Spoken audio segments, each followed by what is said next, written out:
Wells Fargo had two undercover agents in Cochise County. One was J.B. Ayers, who operated a roadhouse and outlaw hangout in Charleston. Marshal Earp had the conviction that the law must protect secret agents from exposure at all costs, and sometimes found himself tangling with trouble that might cost several lives, including his own.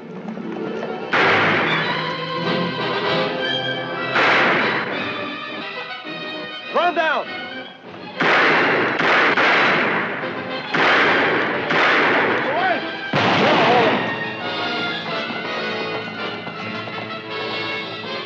Done enough damage.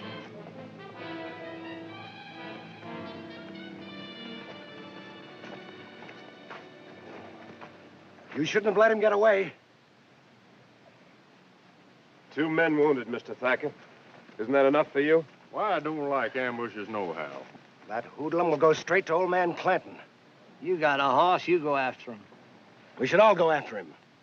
And get bushwhacked by Clanton? Didn't the Wells Fargo people ever give you an intelligence test before they hired you? Oh, button up, Doc. Give me a bandana. We saved a mail and silver shipment. Old man Clanton will know there's a tip-off, even if that man doesn't make it back. Well, the main thing is that old Clanton won't know whereabouts the tip come from. I'm not so sure about that.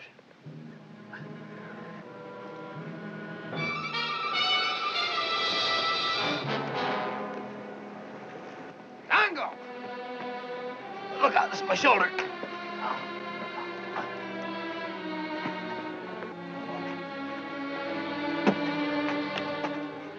Well, it must have been a tip-off, Mr. Clanton. Earp and his men was laying for us right where we stopped that stage. 2 good boys gone. Give Dongo a drink. Who you reckon tipped him? I don't know. But some of the boys was sure having a lot of fun last night over to Ayers Roadhouse. Ayers? You reckon it was him? Couldn't been him, Papa. He gets half his trade from us. Probably wouldn't have had the nerve. Maybe not. I ain't saying it is or it ain't him. All I know is we gotta find out for sure. There's a silver shipment for Benson tomorrow. I want you and Finn to get Ayers all to himself. Kind of hint to him we're gonna knock off that shipment, and you, Finn. Yes, sir. Let Ike do the talking. He's the blabbermouth this outfit. Ayers might get suspicious with you to say anything. We'll nail him, Papa. You just prove he sold us out. I'll do the nailing personally.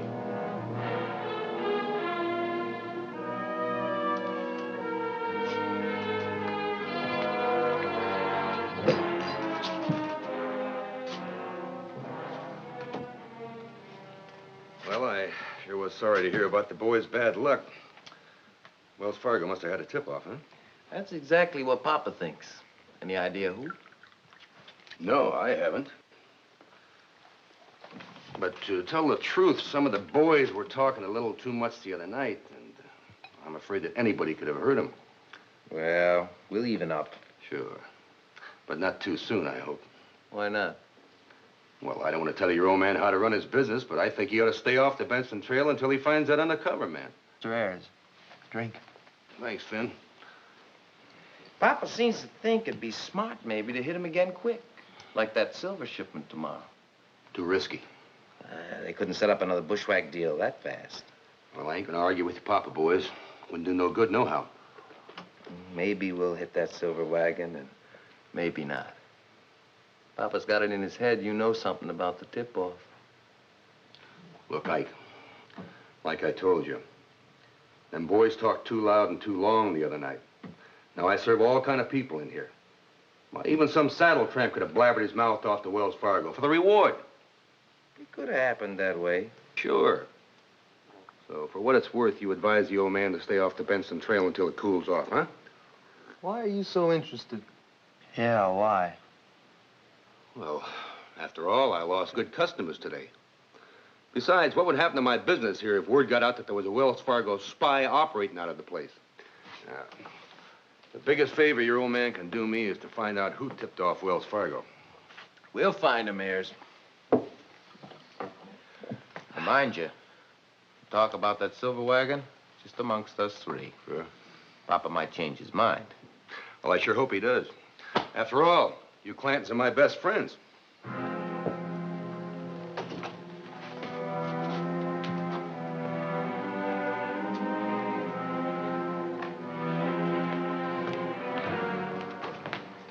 Ayers sent a note.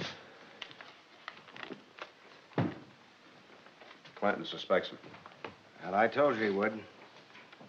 And you can't help Ayers now. Mr. Thacker,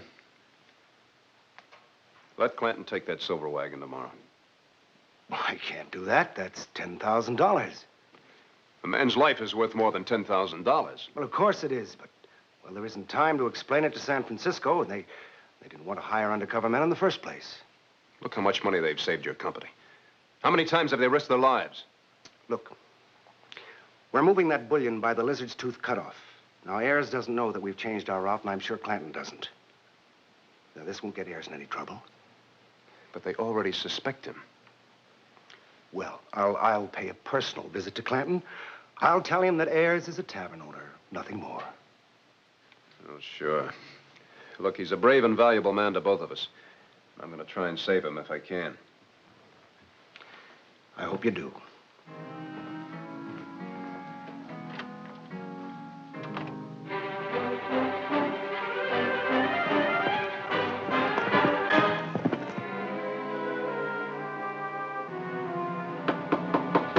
Marshal Earp, open up.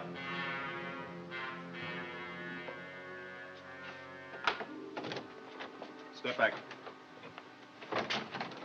I'm gonna have to arrest you to make this look good. Here, put these on.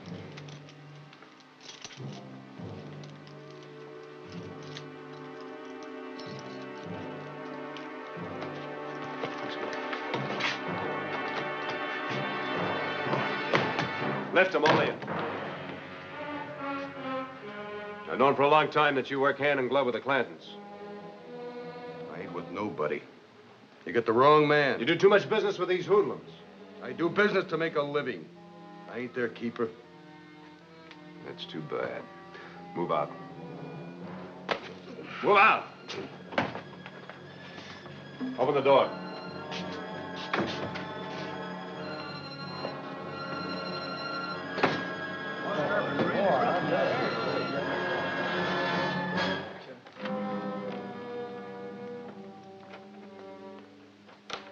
Get away from that window.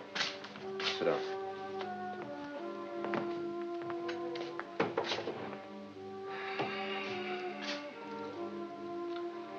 Old man Clanton ain't sure yet, Wyatt. But he's getting close to me. Can't Thacker help you? Well, it's like I was just writing to my wife. It's too late. Besides, where would I go? No place that old man Clanton wouldn't follow me. As long as he's sure I'm the tip-off man.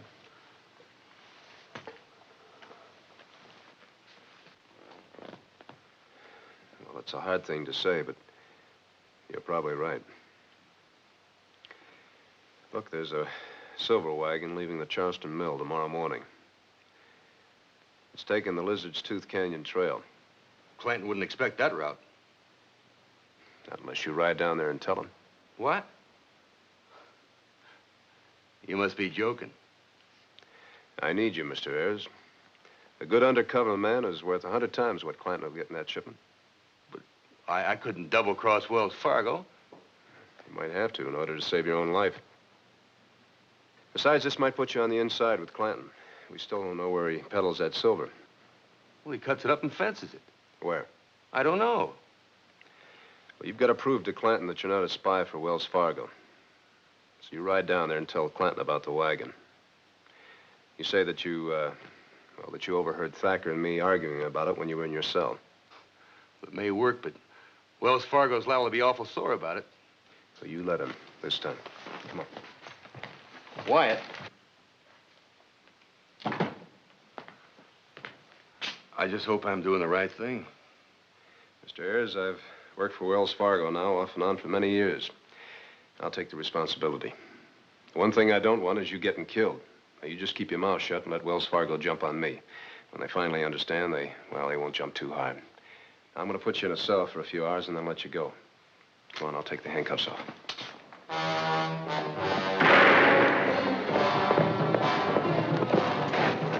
What are you doing here? I gotta talk to your father. Well, talk. He's on the porch. You're up early. Wyatt Earp arrested me last night.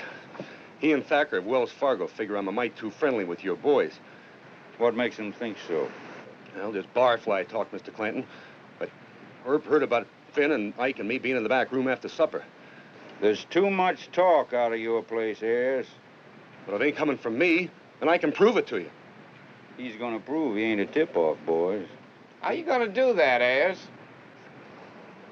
Well, last night when I was laying in my cell, I overheard Thacker and Earp talking about a silver wagon. Thacker's sending that wagon right by the cutoff at Lizard's Tooth. Earp called him a fool. Earp wanted to have it sent by the regular trail that goes to Benson with a posse. Just as soon as Earp let me loose, why, I grabbed my horse and ran down here just to tell you about it. All right. Take him. What's the idea? We'll find out whether you're telling the truth or not. It won't take long. Meantime, you stay in the bunkhouse under guard. Well, I'm your friend, Mr. Clanton. Maybe. Maybe not. Lock him up. Tell Shoulder to watch him.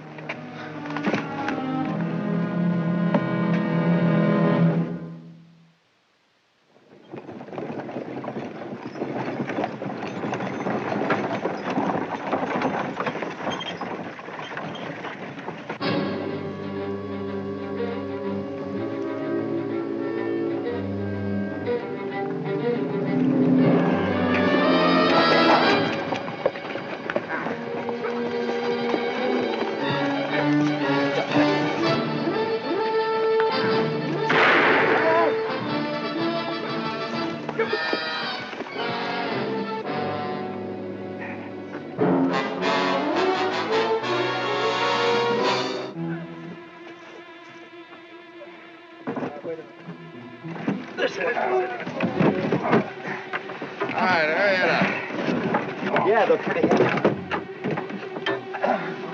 One more. Oh, we got two more load to get. Wait a minute. Wait.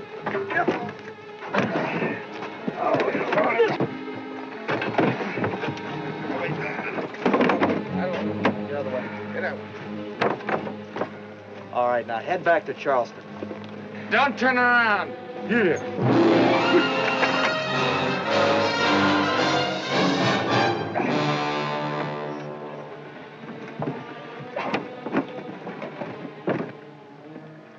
Guess we were wrong about Ayers, Papa.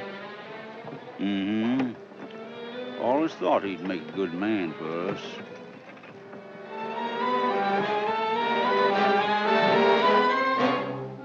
You know what? This business of being a spy takes considerable courage. Yeah, it sure does.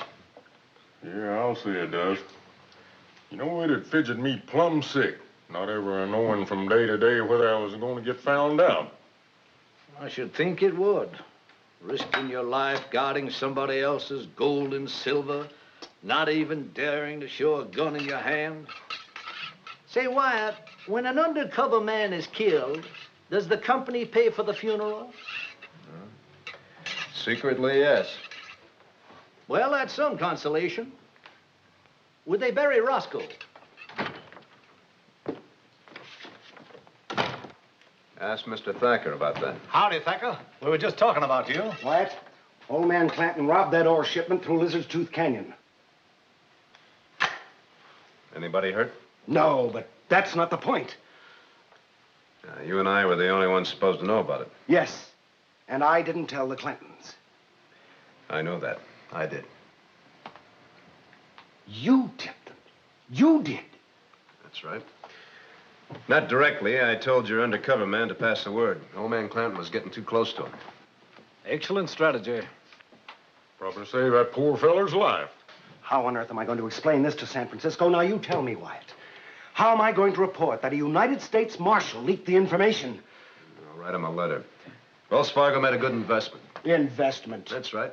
Your man just might find out where Clanton fences that silver. Oh, he might. Where? Now, Thacker, where's your sporting blood? Don't go getting tough with Wyatt. You keep out of this.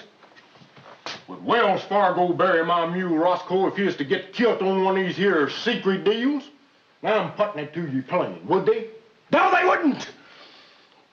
Well, I better cool off before I talk any more about this. But you're in serious trouble, Wyatt. Serious trouble.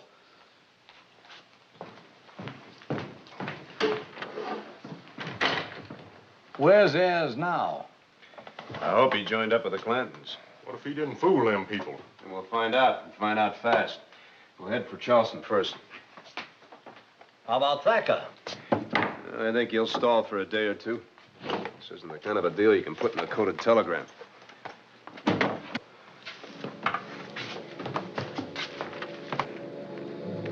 What's the matter? You got the silver, didn't you? Papa ain't satisfied. And we ain't either. All that you told us was true enough, but Earp could be using you for a spy just the same. He arrested me last night, and I can prove it to you. We already checked on that, Ayers.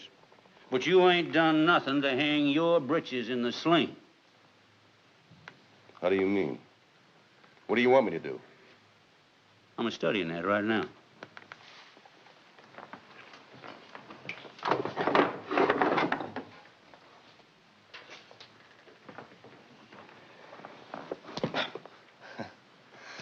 It's silver, ain't it? Mm-hmm. We chisel up them big ingots from the mill, smelt down the chunks to make it look like small miners purified them out in camp kettles. Know anybody be a good steady market? I could pass some for you. I'm always buying liquor and supplies, Mr. Clanton. How much could you take? $500 a month. Chicken feed. I got 30,000 in silver hid out right now. Well, maybe I could find a bigger buyer for you. But no taking it across the border. People always getting caught that border. All right, I'll take a chance on you for 500. Oh, I don't think I've got that much on me right now. You can get it. Yes, sir.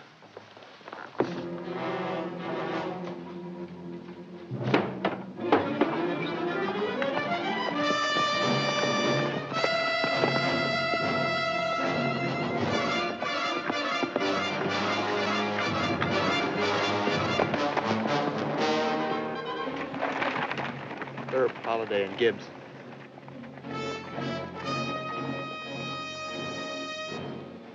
Why didn't they stop Ayers? Maybe because he's in cahoots with them, and not us.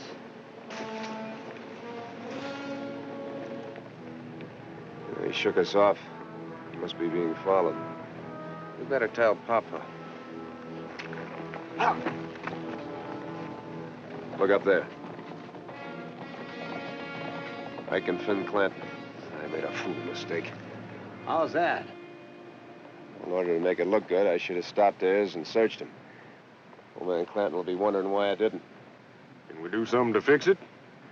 We can ride into Charleston and arrest Ayers again. That's not enough to fool Clanton now, Wyatt. No, you're right. It'll take more than that. Tell you what, I got something that might work. Look, when I go into the roadhouse... Get in there. Move over there. We blundered on the trail. Ike and Finn were watching. It was my fault, Wyatt. I didn't think I could stand a search. He's part of the old man's haul. He's got to cache him it somewhere. I had to promise to fence it for him. Yeah, there's only one way to get you in the clear with Clanton. In order to prove that we're not in cahoots, you're going to have to shoot me. Shoot you? That's right. Now, when I take you outside, if you come off the steps, you hit me in the stomach. Take my gun, shoot me. I've got it loaded with blanks. I've got it fixed with Holiday and Gibbs to make it look real. But why? Look. It's the only thing we can do now. Let's go.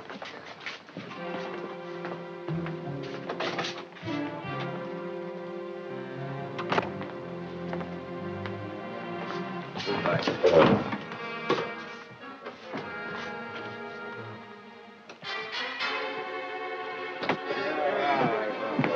Go on.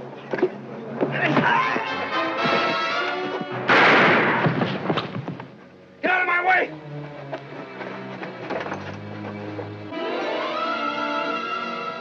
He got Earp.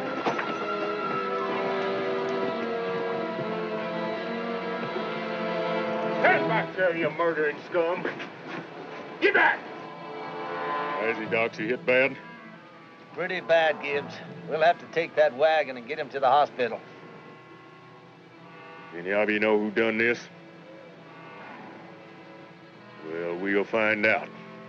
You're wasting time, Gibbs. The idea is to get that wagon and we'll take him to the hospital.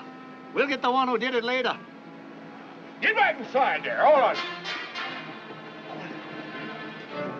Charlie. Can you handle him?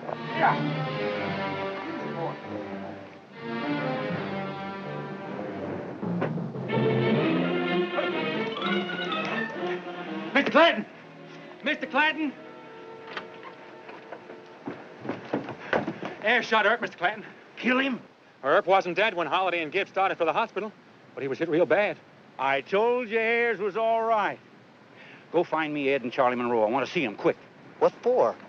Well, if he didn't kill Earp, we got to finish the job. Can't let him get well and arrest Ayers for this. No, sir. Ayers a good man. We got to help him, boys. Look, Papa, let Ike and I go into town. We'll do it. Hush up. I don't want no Clantons in this.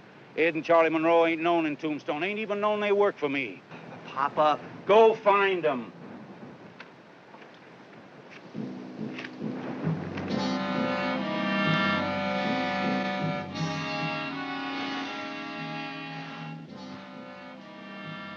Hey, Doc. Relax, will you? Nobody's gonna come for me tonight. Why don't you go to bed and get some rest? I know Clanton. He'll want to make sure you're dead. And tonight. I got this, haven't I? Yeah, but you don't shoot to kill. A brain shot is the treatment of choice in a corner like this. You ask Dr. Goodfellow. He'll tell you the same. Dr. Goodfellow won't like anything I do. I guess he wouldn't. You don't like the idea of you taking up a bed with a make-believe wound. Nothing's gonna happen. You take a nap.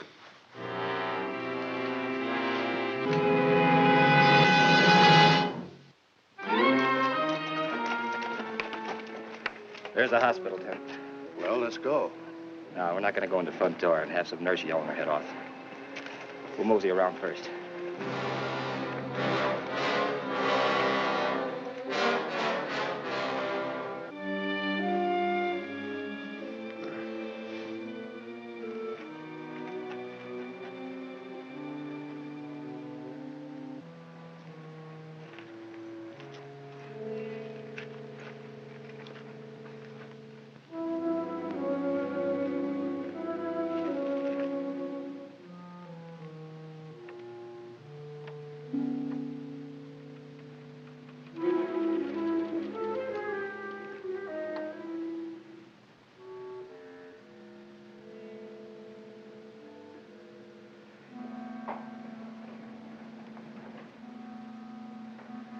Think that's Earp?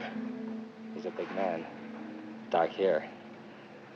Clanton said we might have to make a guess at it. I think it's Earp.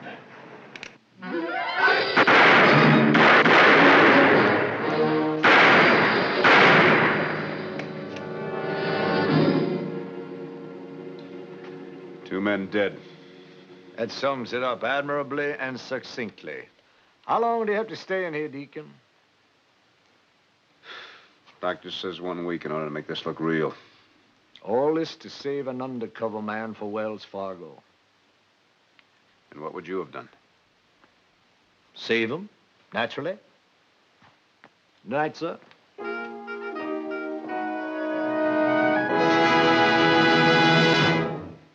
Well, he cleaned up the country, the old Wild West country. He made law and order prevail. And none can deny it, the legend of Wyatt forever will live on the trail. Oh, Wyatt Earp, brave, courageous, and bold. Long live his fame, and long live his glory, and long may his story be told. Long may his story be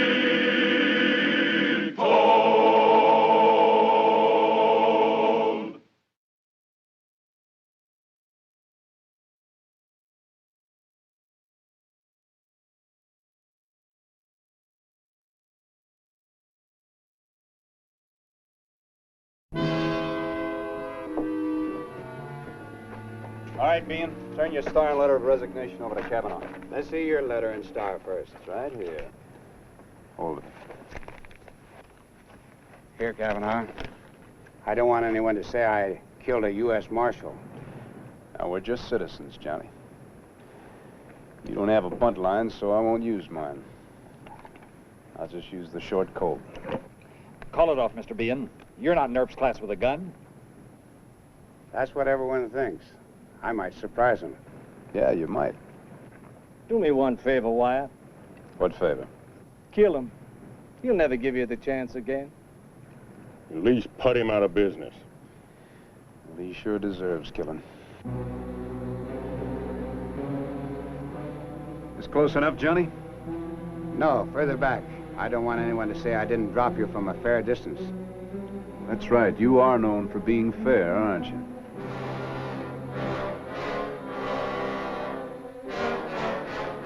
Go ahead, Johnny. I'll let you start for your gun first.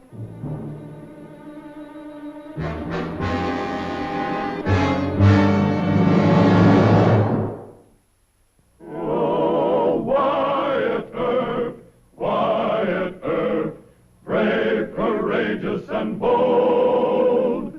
Long live his fame, and long live his glory, and long may his story be.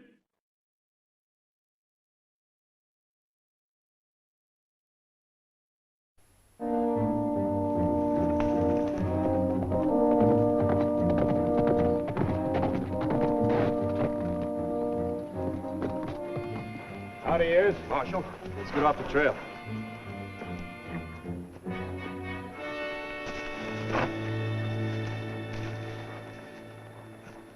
Well, it looks like my undercover work has finally paid off. I found out where old man Clanton hides the silver he steals from Wells Fargo. He has a cache on the desert somewhere near Cactus Well. Well, there's a lot of desert around there, Mr. Ayers. I know. But Pony Deal and some of the boys are going to bring a silver shipment to my place tonight. I'm supposed to fence it for the old man. They'll get their load from somewhere near Cactus Well. Good work. We'll try and jump him. I want to thank you. Don't you thank me, Mr. Earp. After all, you saved my life, and old man Clanton had me nailed as a tip-off man. I won't forget that. I just hope you find their hiding place. You go ahead. I'll wait until after you're gone. Good luck, sir.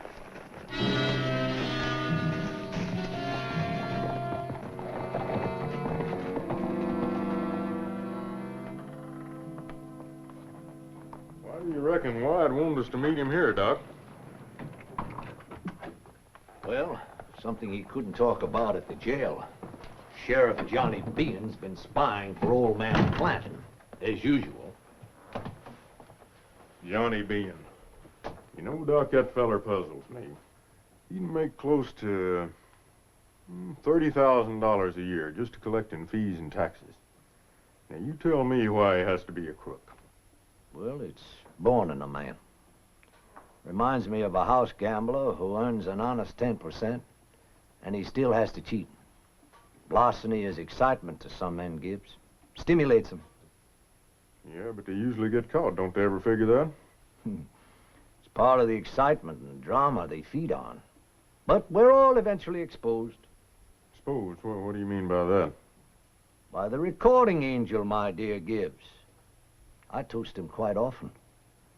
Boy, can you imagine the black pages that he's filled in under my name?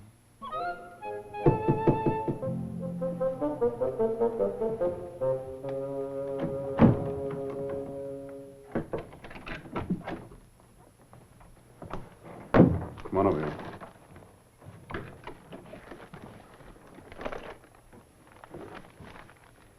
This is Cactus Well, here. I've camped there. Now, Pony Deal and some of the Clanton boys are making a silver delivery to Ayers after dark. Somewhere in this area, the whole cache of stolen silver. It's tough hunting in the desert, Wyatt. I know. Now, I aim to jump Pony Deal and the boys right here at Cactus Well. That is, if they stop to water their horses. Maybe one of them will talk. How are we going to get out of town without being asking any questions? Well, I've taken our rifles and trail gear out of the jail. We'll load up in the alley and hope that Bean doesn't get onto us. What if he does and tips off the Clantons? I don't think he'll have time. Anyway, I doubt that he'd have the gall to interfere openly. I sure hope he does. Ain't no law says I can't kill a sheriff, but accidentally kill a sheriff, you know, if he mixes in a gunfight without a law. Mr. Gibbs, I don't want being killed. A term in prison for him is enough to ask. Yes, sir. Deacon Earp wants the recording angel to take care of Johnny. And that goes for you, too, Doc. Come on.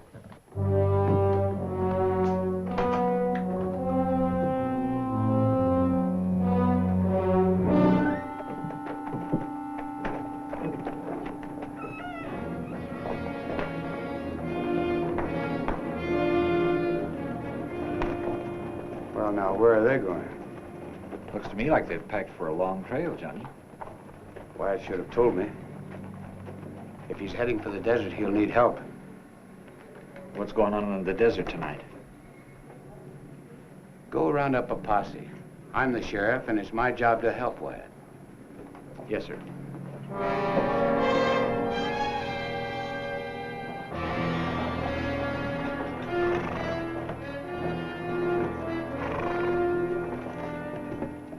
Come on, hustle it up. That moon's getting too bright to fool around here. Well, it's a long pull to Charleston. We better wet down our horses. He's right, Pony. We better get some water. I guess he is. All right. We'll take 5 minutes.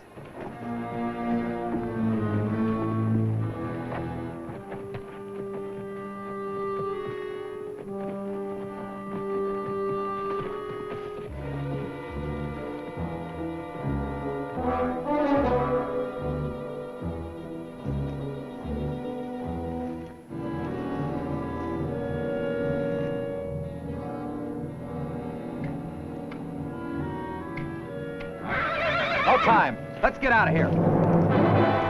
Halt! Halt! We'll make sure of those two. We'll trail the others later.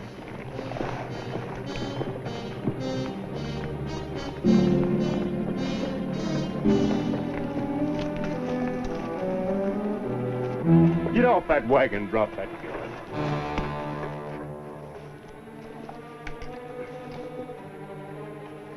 Let's get him up to the wagon.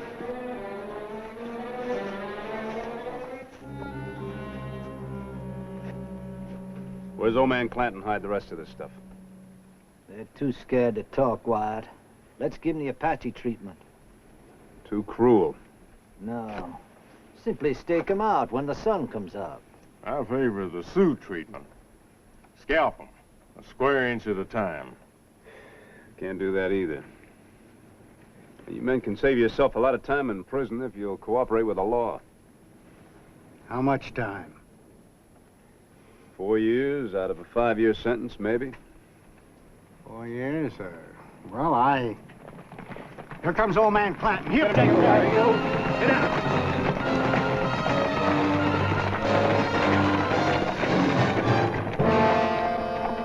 It's Johnny Bean. Hold your fire.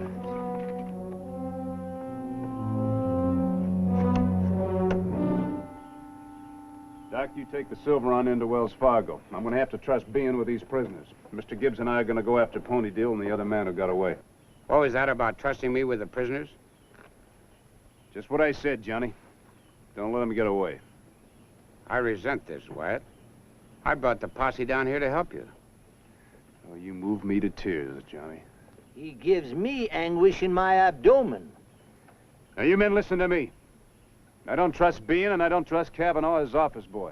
If anything happens to Dr. Holliday or this silver, each of you is going to have to answer to me. This is plain slander. I repeat myself, Johnny, and add that the same goes double for you. Doc? Here.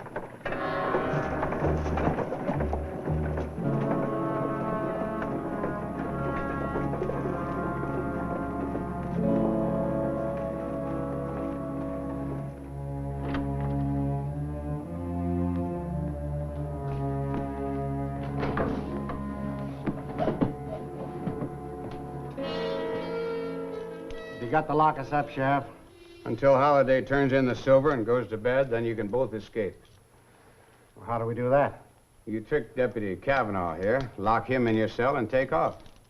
Make it look good. Give him about a half-hour head start, then yell for help. You get out to old man Clanton's fast. Tell him that Earp is poking around Cactus Well, looking for his main silver hideout. Don't worry, we'll have the boys out there on time. We'll clean it out, and Earp will never find it. Let's go, boys.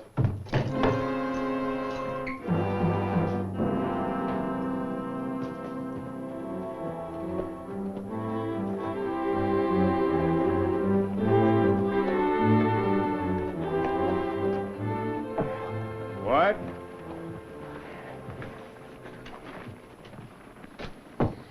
Roscoe wants to know, are we going to have to go back out there to that desert? You tell Roscoe, yes, we're going to have to go back out to the desert. Right now, I want to talk to our prisoners. What? Johnny let the prisoners escape as soon as I went to sleep. Well, if that don't beat all, you sure depend on that being to cross you up. Yeah, you sure can. You go tell that sheriff I want to see him, and I want to see him right now. If he gives you any lip, you stick that cannon in his belly. I'll fetch him for you, Why? It'll be a pleasure. I want him alive. Go on, Mr. Gibbs. You cool off, Doc.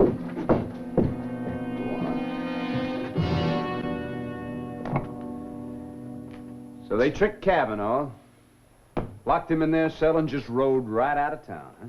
Exactly. You're a liar. I've taken all I'm going to take from you. We'll settle this with guns. Wonderful. He ain't no match for you, White. That's a sure enough trick. Hold on. I got an idea. Why don't both you gentlemen write out your resignations and turn in your stars? Then neither one of you can be accused of shooting a fellow officer. That suits me fine. Kavanaugh, give me a pen and paper. I kind of admire your nerve, Johnny. Shotgun, give me some paper.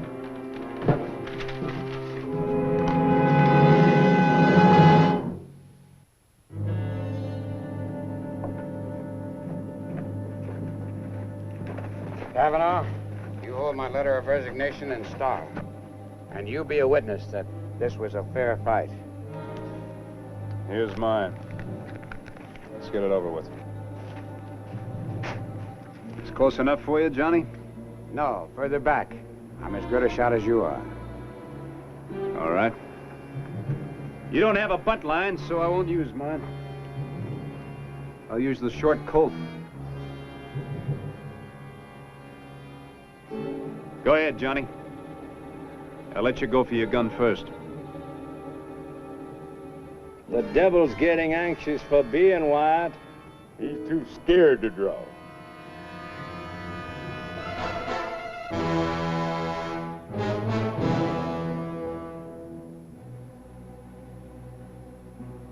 Why didn't you shoot? Too easy, Johnny. Why, you...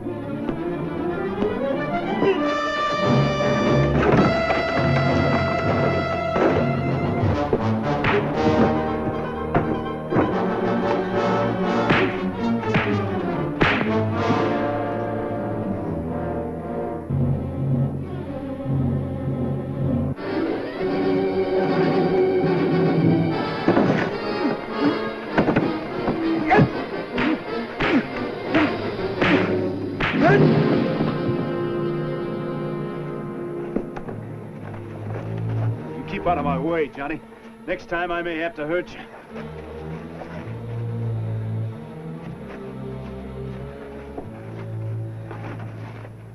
Maybe you should have shot him. No, the beating was better. It was his own doing. You mean his undoing? Precisely. The people would have said Bean didn't have a chance in a gunfight against you. But they'll remember it, and he'll never forget it. He was spared your bullet, and he lost the fight.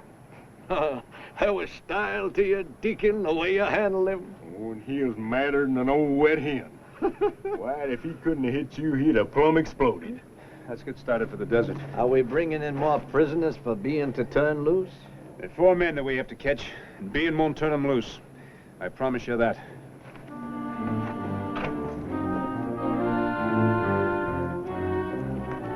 Wait a minute.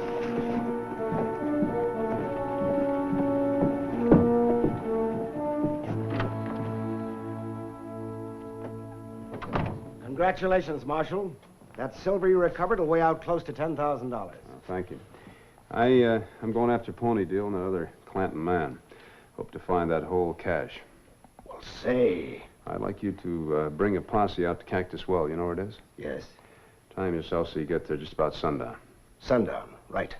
Oh, kind of sneak out of town to the trail. Bean will be watching you, and I don't want him to see you. I understand. Good.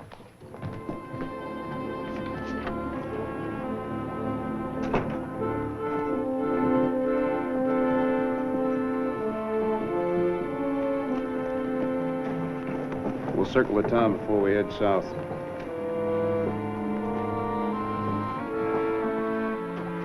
Well, you used your head for once, being the way you turned my boys loose. I can't do it again, so don't expect it. Just give me a little warning. I got bail money. I'll give you a warning right now. You better have $50,000 in cash and camp right here. How's that? Earp left town. Wells Fargo's getting up a posse. And if they bring in any more of your boys, you'll have to move fast. Bail them out and tell them to get lost. Jump bail and cost me my money? Oh, no. Money? You want Earp to come up with confessions? No. No, I see the point. I sure enough don't want that. But ain't nothing to worry about, though. My boys will be gone long before Earp gets anywhere close. I hope you're right. Because if you are, I'll make a fool out of Earp.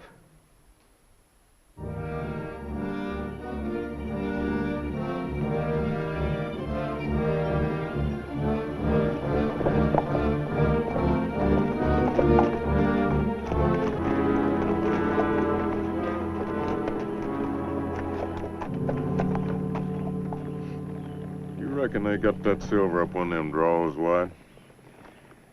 Well, Pony Dill and his men were at the well when we jumped him. I figure it's a one-drink haul from the well to where the silver is.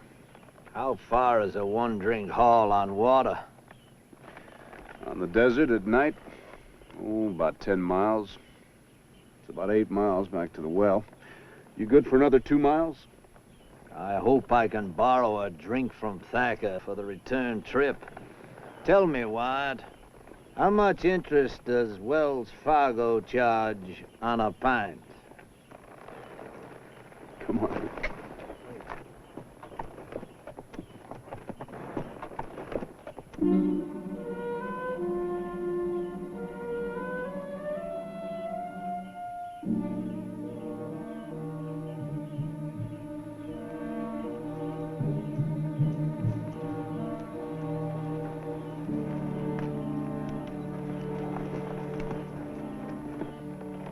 Up that draw somewhere.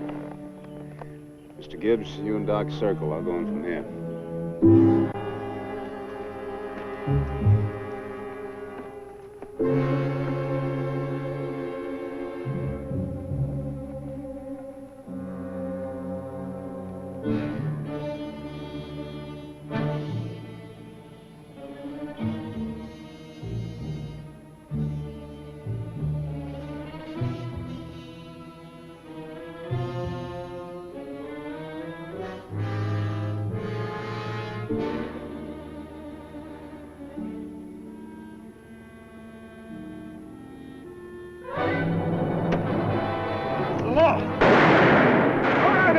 You're surrounded!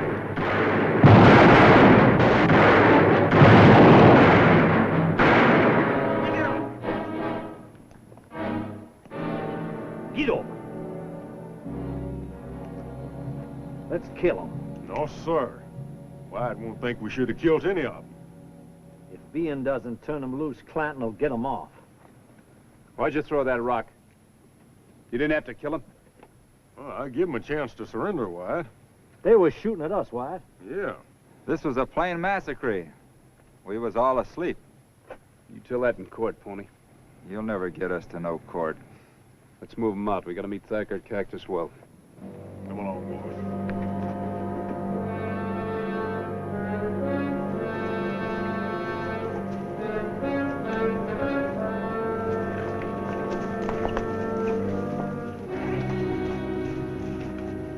Glad to see you, Mr. Thacker. Did you find the silver cache? Mr. Gibbs will lead you to it. Good. What about the prisoners? Well, Doc Holliday and I'll handle them. Well, this is Clanton country, Wyatt. Shouldn't you wait for us to come back before you take them in? It won't matter. Clanton will spring him in Tombstone. We're not going to take him to Tombstone. When'll I be seeing you, White? Tomorrow sometime. Look down Allen Street.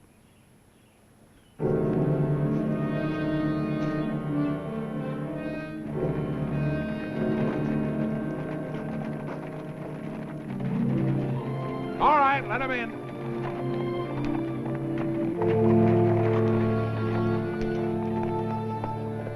Howdy, Captain Rowland. Good evening, Marshal. Doc. Glad to see you again. Oh, good to see you, Captain. Say, is that private jail of yours still in good shape? I may be retired, sir, but I always keep my brig tidy and clean. No offense, Captain. Even though you did tell me not to use it anymore. Well, Captain, as a U.S. Marshal and well, with federal prisoners, I'd kind of like to borrow that jail of yours for one night. I guess I can make an exception in your case. Marshal, you and Doc are real welcome. Mrs. Rowland's been finding things a little dull at the ranch lately. Take 'em on in, Doc.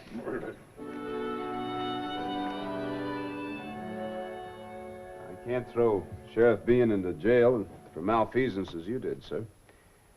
Even if I had proof, Tombstone jury probably wouldn't convict. Old man Clanton has too much influence. Could be. Could be. Why not pick a fight with Bean and kill him? Here. Well, I already tried that, Captain. He couldn't bring himself to kill the dear man. Well, anyway, the politicians have just put in a new sheriff. Just as bad, maybe worse. Could it be at all possible that you, temporarily, use my, what you refer to, private navy?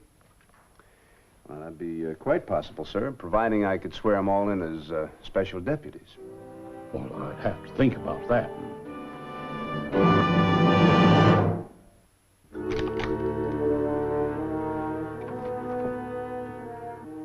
You heard anything about her?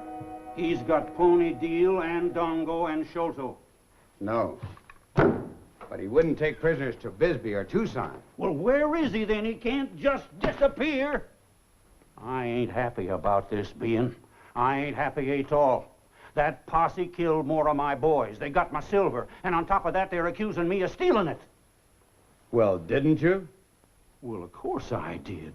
Ain't nobody else in this territory could pile up that much silver. The point is, I got to know what them boys are going to say. Have you got bail money? Sure, I got bail money. But supposing Earp insists on holding them incommunicado. Judge Spicer, Earp's friend, won't be back until tomorrow. He can turn down bail himself. He don't need Spicer for that.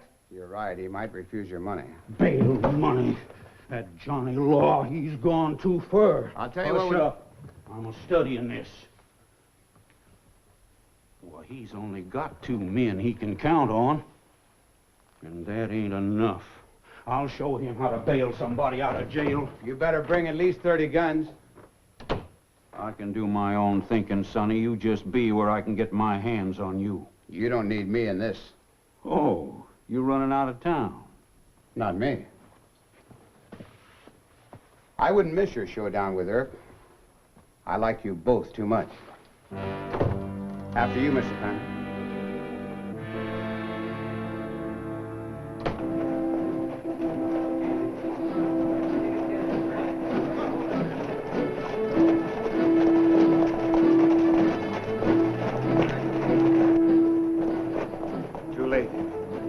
Why, it's a dirty Yankee trick. That low-down Roland helping him out again me. Roland was never a friend of yours.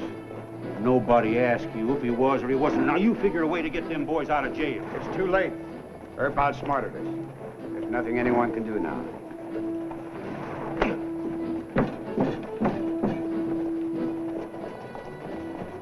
How long do you want us to stay in town, Marshal? Till Judge Spicer gets back and he can drain these hoodlums? Fair enough. Our boys have earned a holiday. We'll give it to them. I'll meet you at the jail.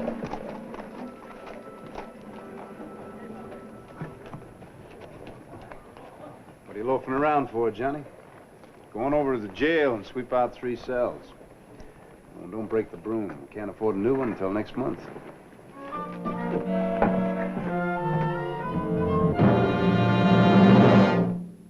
Well, he cleaned up the country, the old Wild West country. He made law and order prevail. And none can deny it, the legend of Wyatt forever will live on the trail. Oh, Wyatt Earp, brave, courageous, and bold. Long live his fame, and long live his glory, and long may his story be told. Long may his story be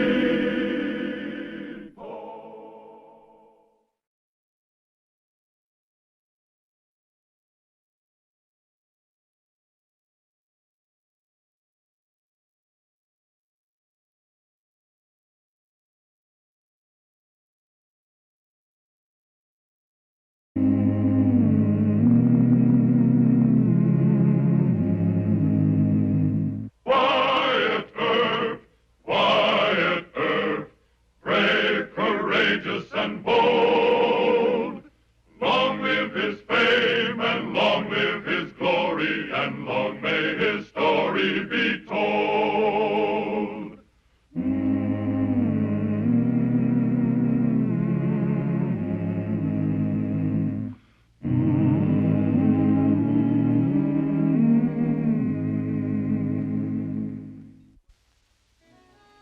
Friends as well as critics of Marshal Wyatt Earp were agreed on one point.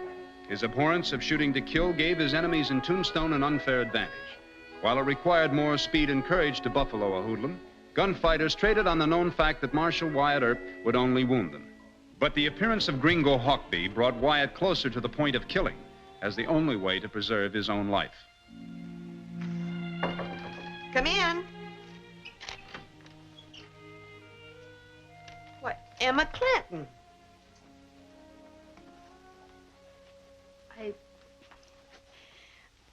I have to talk to some woman, Miss Nellie. Could I talk to you?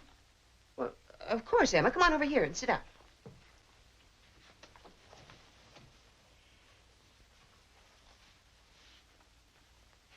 Papa wants me to marry Gringo Hawkby. Hawkby, the rustler? He owns that big spread along the Mexican border, doesn't he? Why would your father pick him? Well, they're partners in some things. Oh. And you don't like Hawkby? I despise him. Well, have you told him that, or your father? I told Papa. He just said I was being too choosy. What about Hawkby? Well, we haven't had a showdown yet. I'm afraid of causing trouble between him and Papa. Papa likes you, Miss Nellie. I thought maybe you'd talk to him. I don't know, Emma. I don't want to cause any more trouble. He really respects you. He'd listen to you. Well, all right. If you think I can help, I'll see what I can do. Thank you, Miss Nellie. Thank you very much. So I promised her that I'd have a talk with her father. But first, Wyatt, I want to get some advice from you. Now, the Clantons are pretty violent people. Would I just be making things worse for her? I don't know, Miss Nellie.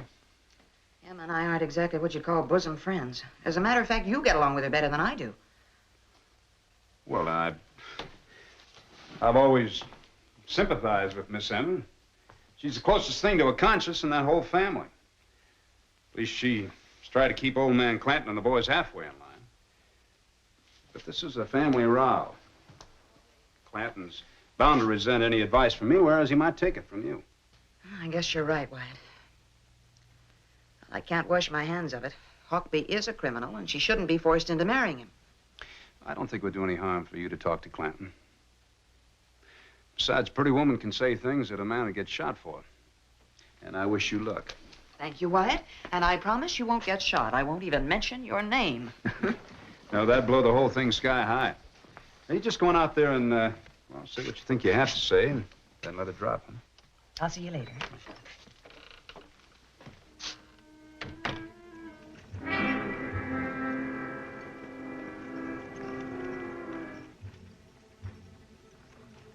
Let them get closer.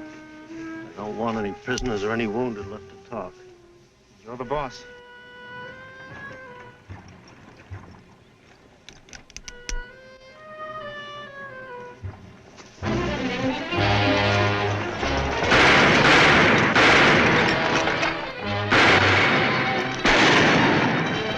Keep shooting.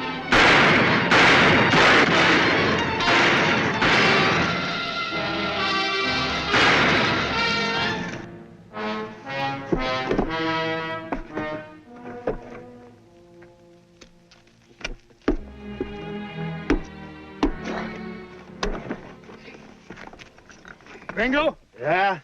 Look here. Silver. Yeah. Silver and pretty clothes. You sure picked the right wagon, boys. Don Jose must have ordered this from San Francisco. That's mighty pretty, but, you think that'll fit Miss Emma?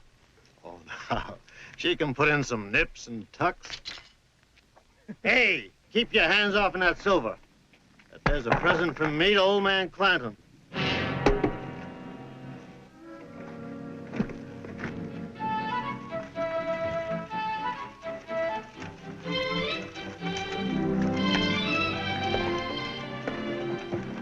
Hello, Mr. Clanton. Nellie Cashman, why, I feel right honored. You know, I wish I could feel 20 years younger. You been ailing, Mr. Clanton? Well, no, nothing particular, just age. Oh, come on now. I was just thinking Em had better be here to chaperone us. Oh, Miss Nellie. Em will be in from the corral pretty soon. Come right on in. How you been? Oh, well, not. Can't complain too much. And Emma didn't have too much to say. She never does, you know. I gathered what she has in mind is staying here with you instead of getting married. Well, I ain't gonna live forever, Miss Nellie. Em has got to have a man to take care of her. But she's not in love with Hawkby. Love? Well, that gal won't give herself a chance. She holds that boy off with a 10-foot pole. I realize it's a family matter, Mr. Clanton. I don't want to butt in. I only came out here because Emma seemed so upset. No, I'll tell you something about it. You see, young Hawkby and I are, we're sort of mixed up together in business, you know. Now, this boy is real smart. He ain't afraid of nothing. While my Ike is a kind of a coward. And Finn, he don't think too sharp. Well, you've still got Billy. Yeah, he was my last hope. But he turned wild. He drinks too much. He's trigger happy. So if a man's own sons can't take over a big spread, why, he better be looking for himself a good son-in-law. Whoa up, Em. We got some talking to do. Yes, sir. Emma, your dad and I have been talking about you. I asked Miss Nellie to talk to you. I ain't forcing you to take young Hawkby. All I said to him was I'd feel easier in my mind. I'd like to pick my own husband, Papa. That sounds reasonable enough. Oh, sure it does, yeah. And the only man she'll look twice, that's that John Law, that Wyatt Earp. That's not fair. I don't even like Mr. Earp. The only time I've ever spoken to him was when Papa had some business for us to discuss. Emma, all right, Miss Nellie, I put it to you straight. Papa! Hush up. You seen the two of them together. Is she sweet on him or ain't she? Well, that's ridiculous. Emma's too loyal to you. Well, she couldn't like somebody you didn't even get along with. Hmm? Well, how does that Earp feel? Emma, has Wyatt ever so much as held your hand? No. Well, he's kissed me. But it didn't mean love. Mr. Clanton, as far as Emma's concerned, you've got nothing to fear from Wyatt. By Jove, Miss Nellie. I'm mightily relieved to hear you say that. You know, this idea's been fidgeting me for quite a spell. Daughter, I reckon I've been pestering you about marrying just for that reason. All right, we'll forget about it. Thank you, Papa. You've done us a big favor coming out here. Why, you straightened the whole thing out for us. Well, then I'm happy, too. For Emma's sake and for your own.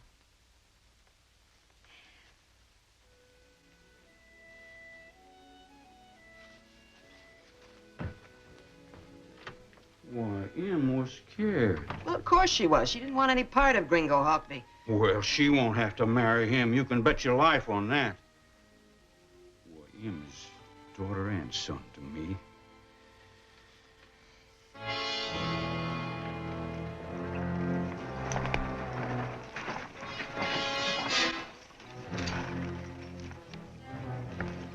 Hide the wagon in the brush. We'll send a buckboard back here to haul the stuff to old man Clanton. Gringo, you really gonna marry Emma Clanton? Sure. Emma ain't the prettiest cow in the territory, but she's got other assets. Like the old man's spread, huh? Just a waiting to be took over. Hurry it up, boys.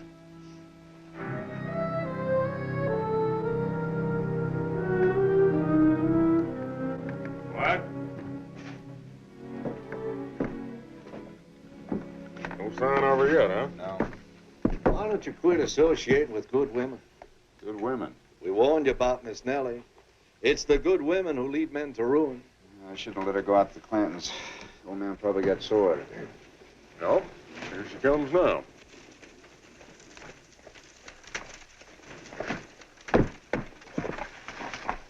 What's the matter? Wyatt is a mite worried about you, Miss Nellie. Oh, for goodness sakes, Wyatt, everything went along fine. You know, old man Clanton isn't going to be tough with Emma? No, as a matter of fact, by the time I left, the old reprobate was practically in tears. Nehemiah H. Clanton in tears? Cross my heart. The ragweed must have got him. Oh, come on now, Doc. You don't have to be so cynical all the time. No, the trouble's all taken care of. I gotta get back to the office. See you boys later. Good work, Miss Nellie. Well, put your buggy away. Wyatt, I've met this gringo Hawkby. You better keep your guns loaded. There'll be trouble. It's all fixed. You heard Miss Nellie, didn't you, Doc? It ain't fixed with Hawkby. In addition, one good woman is ruin. Two good women are certain death. Hawkby'll find out you're friendly with Emma. Well, I am not friendly with Miss Emma. It's what you think. She might have a different idea. She does hanker a little after you, Wyatt. Women came close to getting me hanged on 3 different occasions. You know, a horse leads a nice, simple life.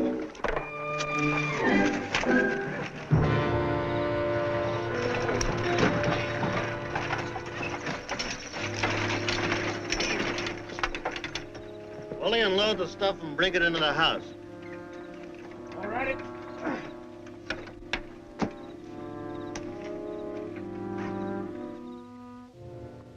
How's this for a gal's trousseau? Mighty handsome, Gringo. Hey, what's keeping Emma? This is for her. I don't know. I'll call her. Emma? Emma! Yes, Papa.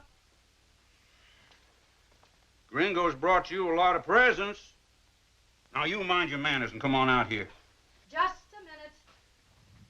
That won't work with Emma, son. Why not? They all like pretty clothes. You can't buy her with pretties. I tried it myself. Billy and Finn and Ike, they all tried it. Just won't work. But these are San Francisco clothes. You know where this one comes from. Paris, France. Good evening, Mr. Hawkby. Good evening, Miss Emma. I brought you some fancy clothes.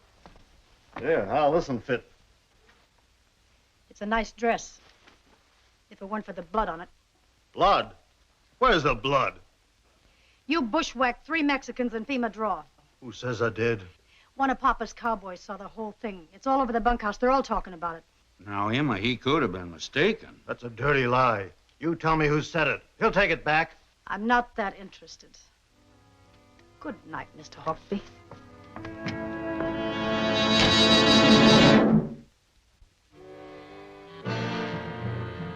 You gonna let her act like that? Son, I warned you before. I don't take warnings. And women don't walk away from me. You're a visitor in my house, you know. I'm offering to marry your daughter, Emma. I know that. I've been your partner for 3 years now, and we've whacked up thousands every year. I can count. You know, I don't have to stay your partner.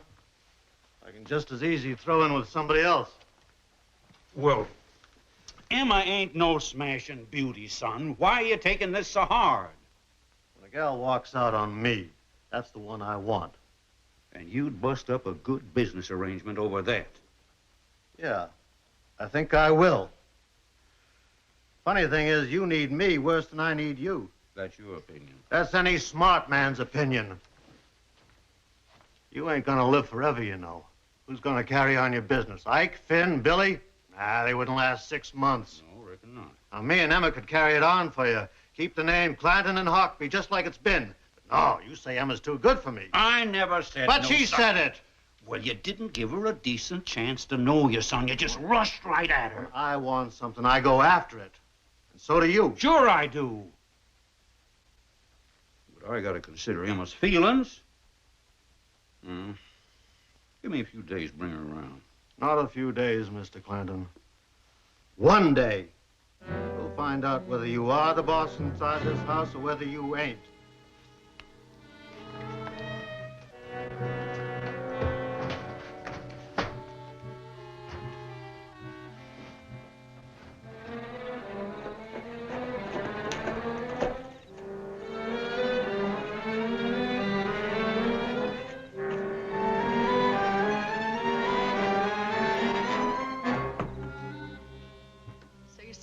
Didn't work, Miss Nellie.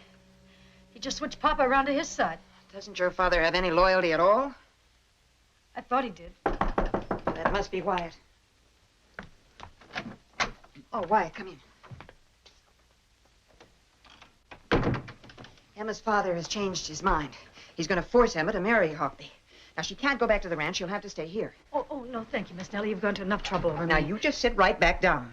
Well, I don't want anyone to get into any fight with Papa about me. If he comes into town and tries to take you against your will, then it becomes Wyatt's job. Well, you don't expect her to stand up against her father by herself, do you? Or with a gun? No. All right, I'll send Mr. Gibbs over. But I promise you both that by tomorrow morning, we're all going to be in real trouble. Good night.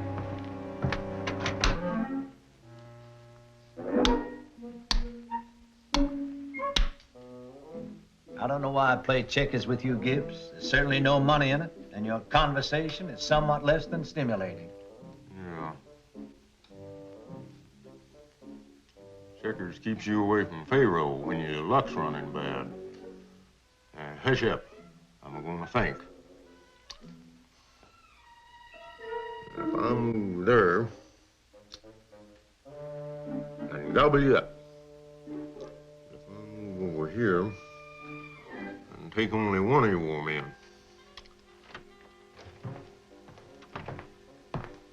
Mr. Gibbs, I'd like you to go spend the rest of the night over in the lobby of Miss Nellie's hotel. Emma Clanton ran away from home. Well, I thought Miss Nellie had done fixed it about Hockby. Now, old man Clanton changed his mind. Get over there on the double, will you? Yes, sir. Don't forget, it's my move. Now, I'll remember where them checkers was, too. Is Gringo Hockby in town yet? No, not yet. I'll kill him for you, Wyatt. No, thank you. All right. You kill him yourself, then. He's already a menace to 2 women. Also, there's talk that he murdered 3 Mexicans yesterday.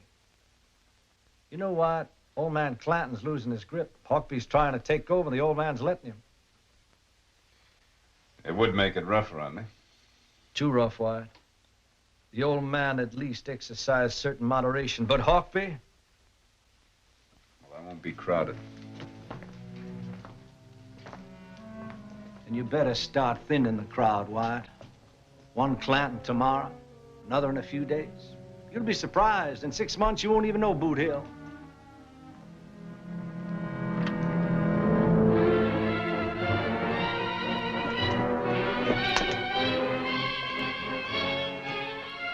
Find her? She's at Nellie Cashman's hotel, guarded by one of Earp's deputies. Wyatt Earp, eh? How does he figure in this? Go rest yourself, Willie. I knew she's been sweet on that Earp all this time. Your daughter and a John Law? Well, now that's easy fixed. Dead man ain't no good to a woman. Hey, Earp's awful fast, Gringo. So am I.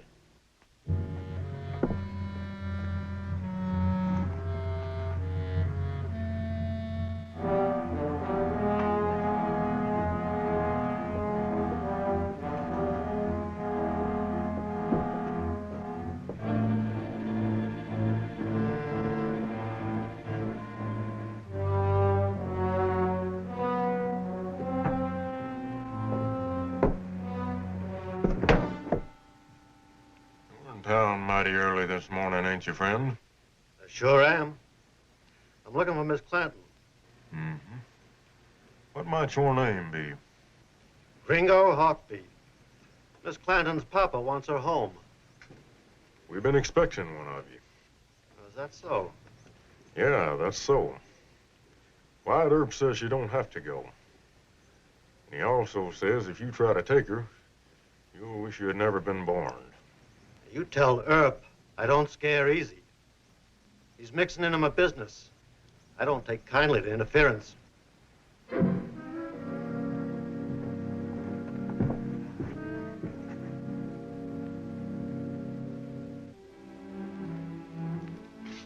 Doc, watch things here, will you? It's time I went on patrol. Hockby's laying for you. I'll go with you. No, thank you. I can handle him. You'll kill him, huh? Otherwise, I must accompany you. You stay out of this. I'll give you first crack at him. That's all I promise. First crack? Fair enough.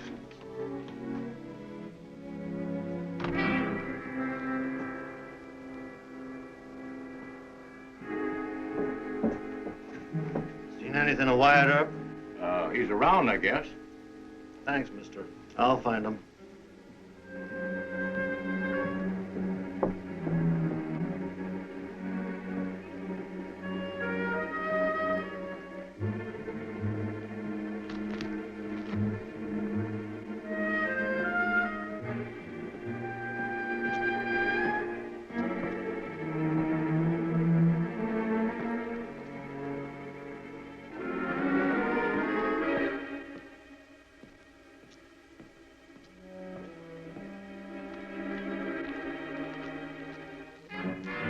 Marshal Earp?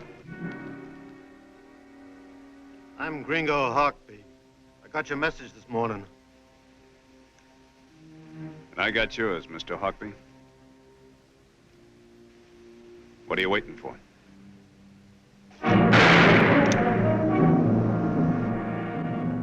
Go on. Go for the other one.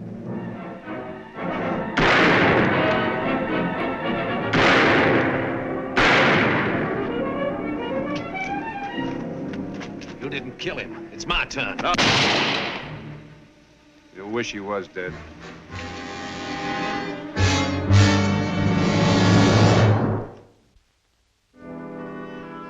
Is he going to die? No, he's not gonna die.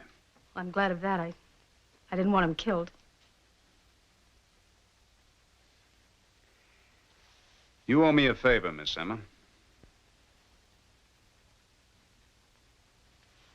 Well, don't you?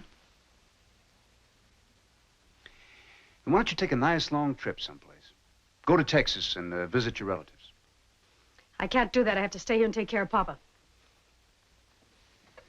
Why, did you have to break both his legs? He may be crippled for life. Well, I'm sorry, Miss Nellie. Maybe I should have killed him. Wyatt, I didn't mean that. You stop blaming him. We both of us pushed him into this. Thank you very much, Miss Emma. Now, you go on home and take real good care of your papa. Because when Gringo gets well and this starts all over again, it's your papa that's going to wind up with broken legs. I heard that, Sonny. You better show more respect for Emma. Ain't no daughter of mine going to marry Gringo Hawkby. Papa. Anybody can get himself killed, but it takes a plumb fool to let a Yankee target practice on him. Good day, Miss Nellie. Come on, sis. We got to get back to the ring. Thank you. Well, come on. You didn't finish making out them menus for that cook before you left. I'll bet we have hash again.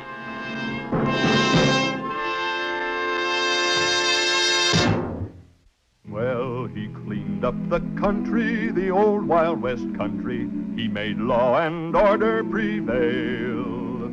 And none can deny it, the legend of Wyatt forever will live on the trail. Oh, Wyatt Earp, Wyatt Earp, brave, courageous, and bold.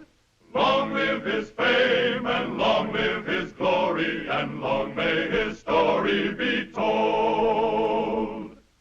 Long may his story be told.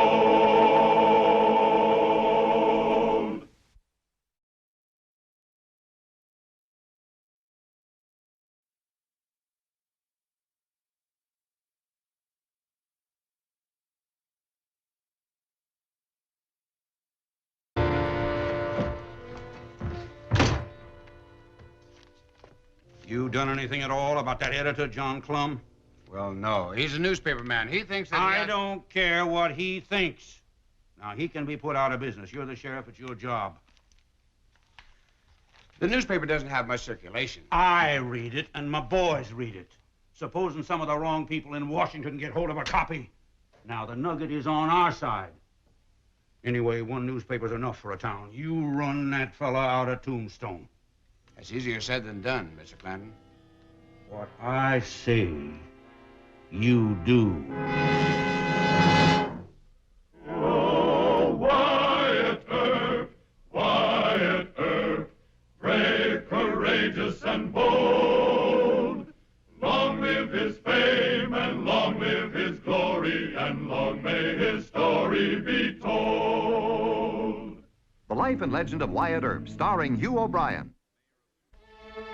John P. Clum, mayor of Tombstone and editor of one of its newspapers, paid in many ways for his support of Marshal Wyatt Earp and his courageous stand against Sheriff Behan and the outlaw faction. Present-day newspapermen have little understanding of what it meant to run an honest newspaper in Tombstone, Arizona in 1881.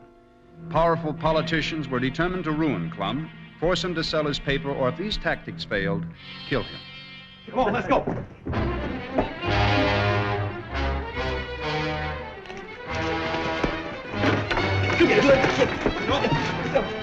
Let's get the whole thing. Come on, let's go. Let's get it over. Get him out of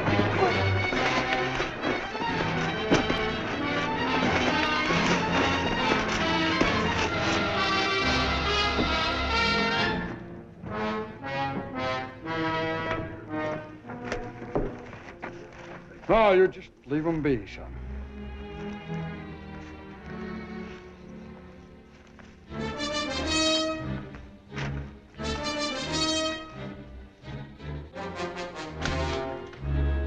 Wait a minute, Dameron.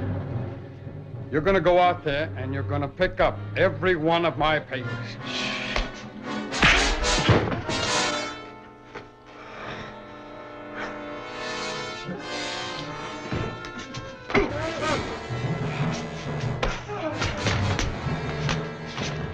Get out there!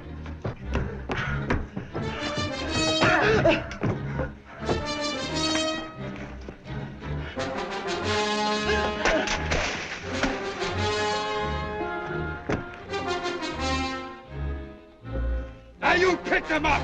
No. I'll sue you for this. Hold it, John. What's your temper? Are you going back to your office?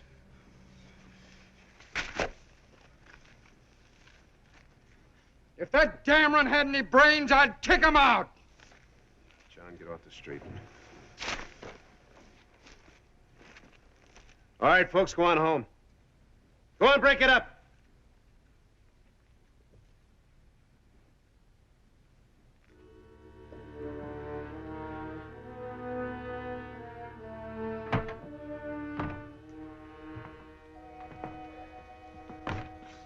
Your boy saved most of the papers. How'd this start? I'll tell you how it started. That Johnny Behan and his Tucson gang are out to bust me. Look, I've been informed that I don't get to print any more of the county legal notices. All that work's going to go to the Nugget from now on. That's rough. What will it cost you? About $100 a month, at least. That won't break you, will it? No. No, it won't break me, not by itself. Look at here. They've started to work on my advertising. Cancellations from advertisers. 5 of them. 5 of them just since yesterday. Now, Dameron couldn't do that all by himself, Wyatt. Johnny Behan has got his orders. All right. What can I do? Well, they'll probably try and smash us up again. Break up the press, burn down the tin. I'll put an extra deputy on guard here. Thank you, Wyatt. Thank you. But this advertising boycott's the rough one. They keep that up long enough, that'd break me. It won't. I'll talk to Miss Nellie and the Citizen Safety Committee, have them talk to the advertisers. The main trouble, John, is that You've got almost as bad a temper as I have. Well, Wyatt, I've wanted to clobber that Dameron for months. He's just a hired hand. Don't waste your strength. You clobber him in print. No, I'm going to clobber Johnny Bean in print, and right now. No, sir. And why not? Because you know that Bean's just itching to sue you for libel. Libel. Let him sue me. Now, take it easy, John. You can't afford to pay a libel judgment along with everything else, right? Of course, you're right. I'll talk to Miss Nellie. In the meantime, you just ignore what happened out there in the street. All right, Wyatt. I promise you. As soon as we get some proof on Bean, I'll be the first one to back you up. Well, thank you, Wyatt. I'm sorry. I guess I blew up out there pretty good, didn't I? Who hasn't? You know, a newspaper can't afford to lose its temper.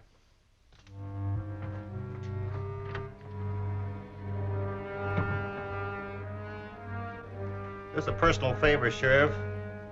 Or is any money in it? Money? $50 apiece if you do the job. $20 on account right now. That's good pay. You just named the job. I want you to break into Clum's office. I want you to be very careful.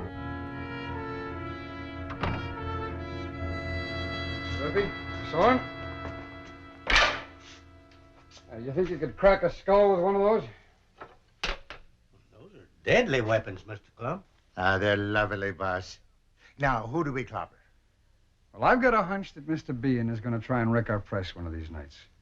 Now, the advertisers called off their boycott this afternoon. So that doesn't leave the gentleman much else to do. Why, the nasty worm. Let him just try it. Now, Marshal Earp has assigned us special deputies. We got one patrolling out back, and there's another out front. That's good. And the only other way a man could get in is through that old deserted mine shaft under the floor. And we got that crossbarred. Well, you take the crossbar off of it. But, boss, they might have guns. Now, they're not going to be expecting anybody to be on guard in here. Our big advantage is going to be surprise. Besides, if they do show up, wouldn't you like a crack at them? Go on, unbar it.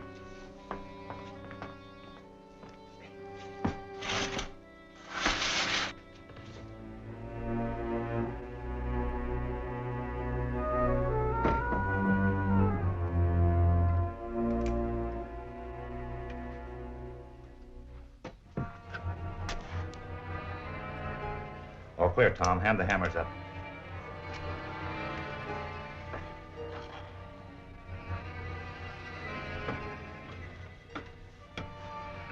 Where do we start?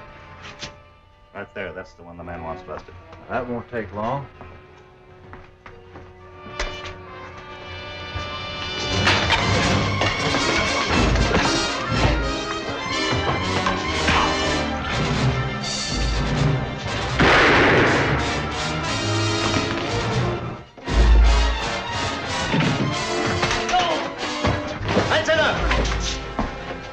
Where's Mr. Clum? Down there, fighting that other. You watch him. Keep those two from hitting him anymore. Mr. Clum, hold it.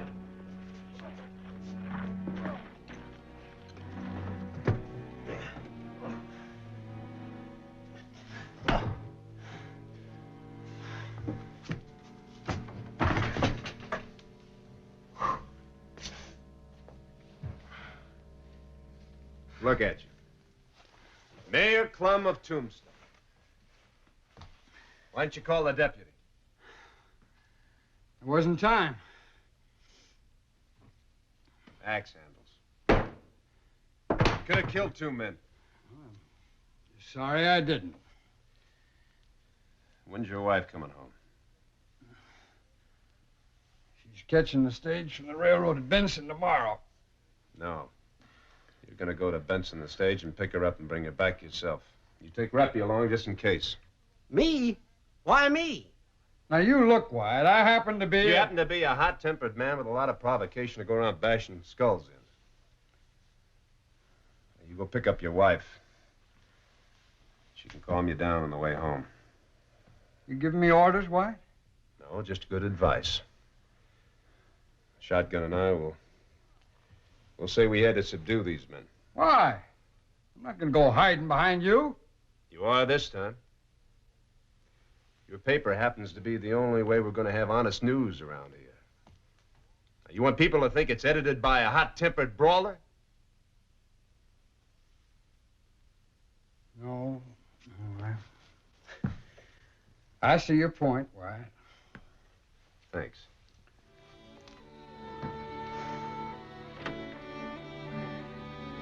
What? Doc Holliday left this here note for you.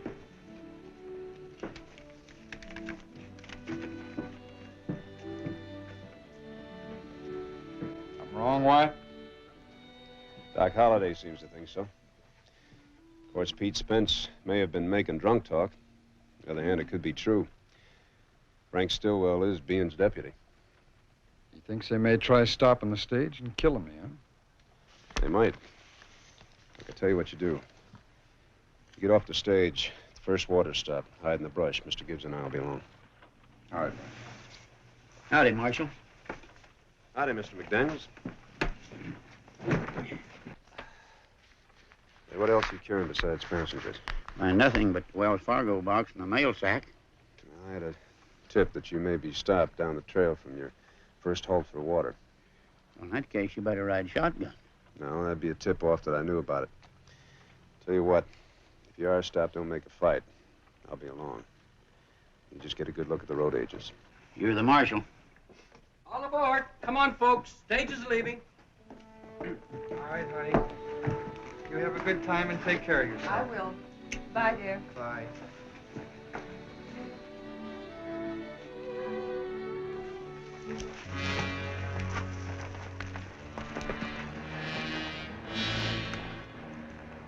We should take Clem right at the water stop. No, I got my orders from Bean, Pete. Johnny gets fidgety about deals like this. Newspaper editors ain't supposed to get killed. Now, the blabbermouths should be killed. Yeah, the way you can bury 'em quick and deep. We'll take 'em right down there. Is the grave dug? Right over by the cottonwood. Some old man Clanton's boys worked last night. Johnny Bean thinks everything. Well, I'm taking it better now, Frank. Because if there's anything I hate, it's digging a grave on a hot day.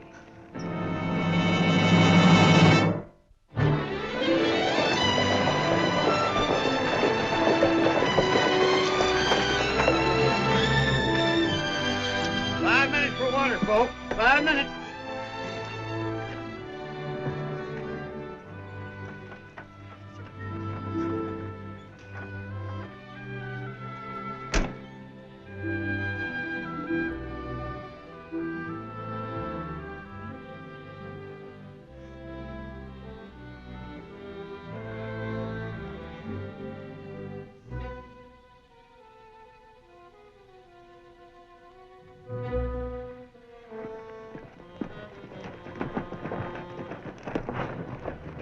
Howdy. Howdy, Musler. I'm looking for a Mr. Clum. He's supposed to get off the stage here. He wandered off into the brush over yonder.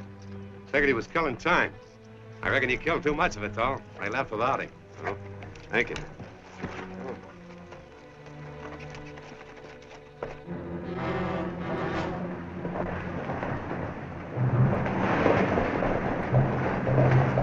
Let's go.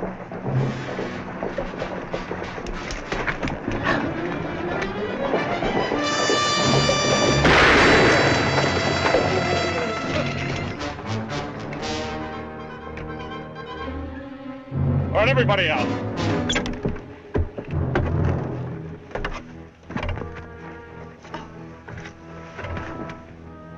John Clum ain't aboard. But we can still collect some money. Hand down that box.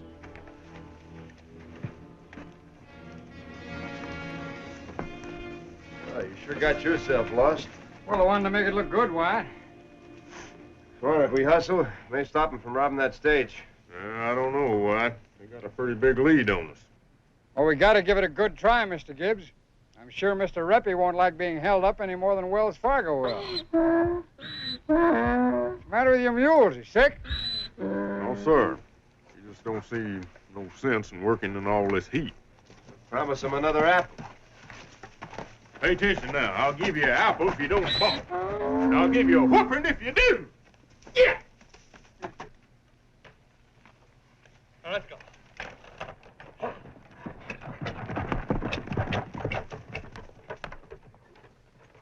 Why, you didn't even fire a shot. What kind of driver are you? They took my watch that was imported from Switzerland. I'm going to report you to Wells Fargo, driver. Now, you do just that.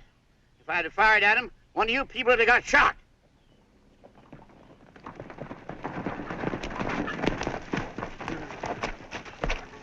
Anybody hurt?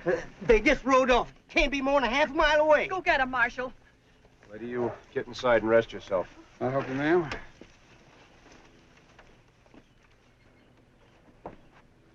Recognize anybody? Frank Stillwell. He was masked, but he's wearing the same pair of fancy boots I saw him in Bisbee last week. Describe the boots. Well, they were light tan with silver thread stitching. Very fancy. Look here. Heel prints. Stillwell's a Texan. See the Lone Star pattern on those boot heels? Are you sure it was Frank Stillwell? I take an oath on it. Right. Now we've got him. Ian's own deputy robbing a stagecoach. No, sir. What do you mean, no, sir? I haven't caught Stillwell or the man that was with him yet. Well, now, Mr. McDaniel's word is good enough for me. Well, now, you're not going to print that. Well, I certainly am, White. It's a story I've been waiting for. Now, you just stick to arresting Stillwell and let me publish my newspaper. You better go slow, Mr. Clump. You just read page 1, Wyatt. Hey, boss, what about me? You go on to Benson, Reppy. Meet Mrs. Clem and see that she gets home safely, you hear?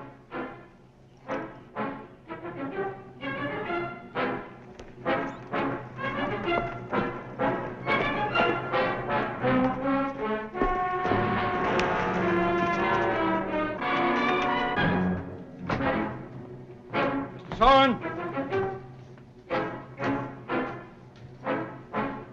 Mr. Soren! Yes, sir. Here's page 1. You tear it up, Mr. Soren. Tear it? Well, what happened? Somebody shoot Governor Fremont? I write and you print. Now get going, Mr. Soren. Yes, sir, boss.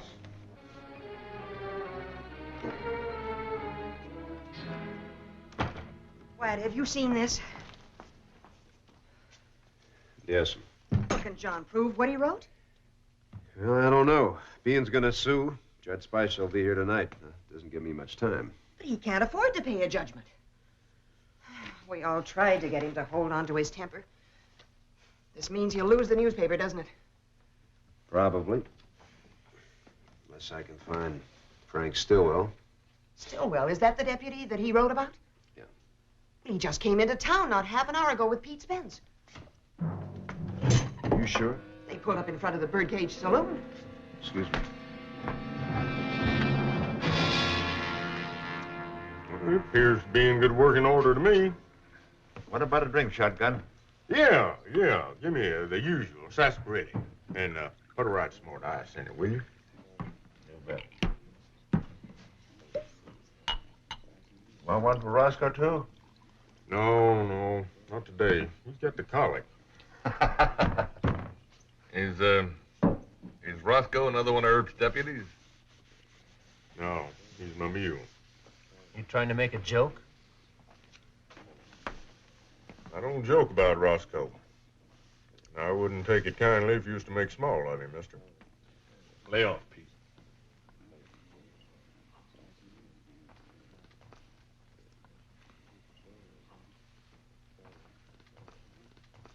Mr. Gibbs, I'll take over patrol. You go look after Roscoe. Well, thank you, Wyatt. I got to walk that critter and cool him out a bit. I didn't ask this one with a star. How come he's a-wearing it? I'm Frank Stillwell, and I'm Bean's deputy over at Bisbee. Well, ask Bean. I believe you, Mr. Stillwell. Mr. Gibbs, check your shotgun? Yep. Like to have some ice water, Marshal? No, thanks. I gotta hustle along. You seen you, Mr. Stillwell?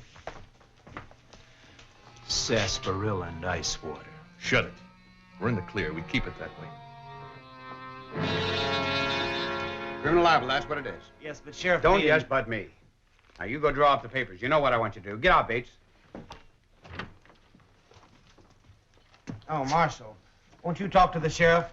He wants to sue Mayor Clum for $50,000. You heard what I said. Go draw up the papers, now. You're the one who's suing. I think I better go look for a certain party. Yeah, look in all the saloons.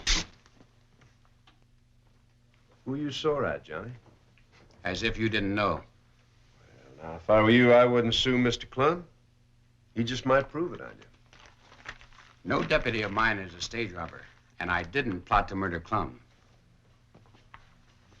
I'm going to arrest that fool on a criminal libel warrant. Let's see you try to stop me.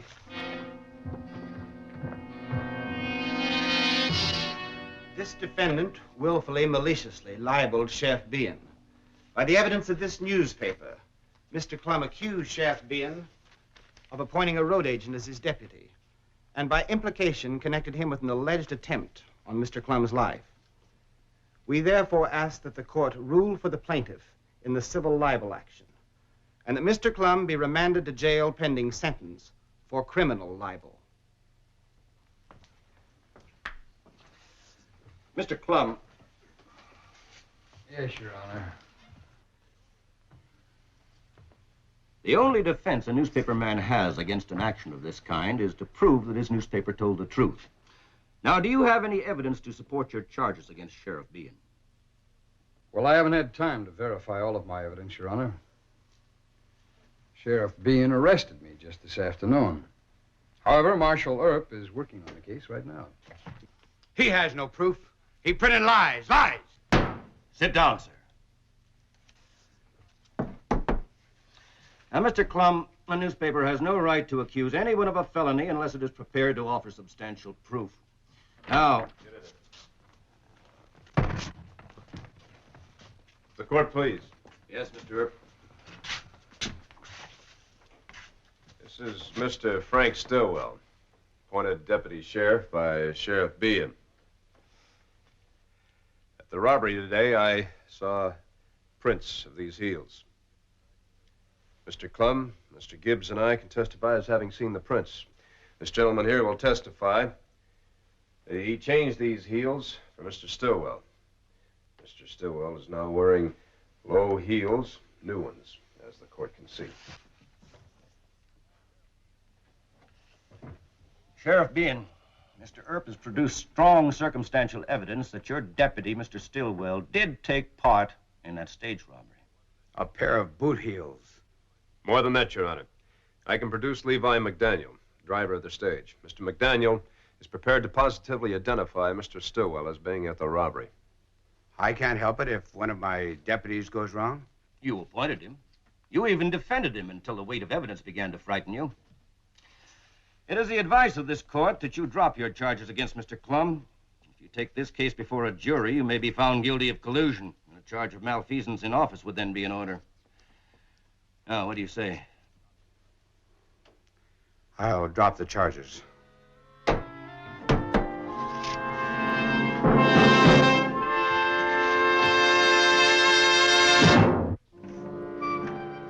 Why'd you just wait till John Bean reads my edition tomorrow? I'm going to run a cartoon of a skunk nailed to a barn door. And editorially, I'm going to...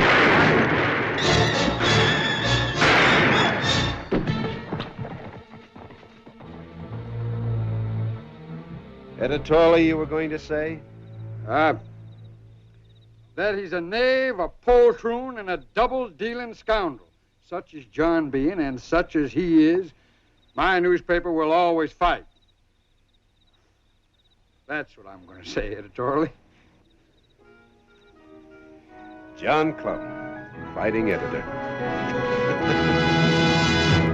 Well, he cleaned up the country, the old Wild West country. He made law and order prevail. And none can deny it, the legend of Wyatt forever will live on the trail. Oh, Wyatt Earp, brave, courageous, and bold. Long live his fame and long live his glory.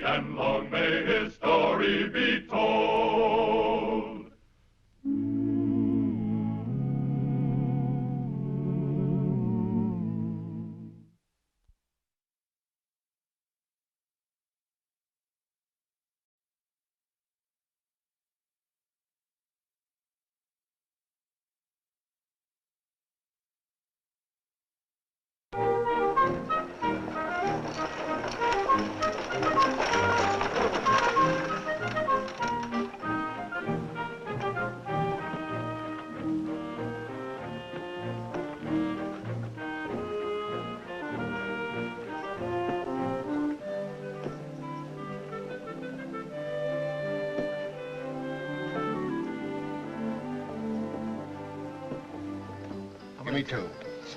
1, 2 to you. 3. And 1, 2, 3 to you, and the dealer takes 2.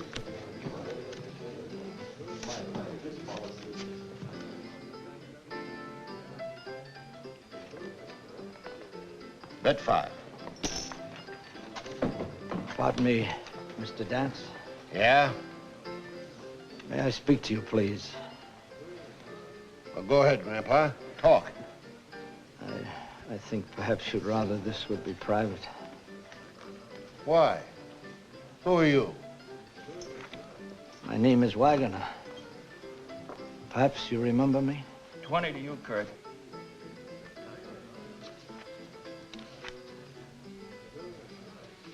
Yeah, the face looks kind of familiar. It should be. Though it was over 20 years ago. San Angelo, remember?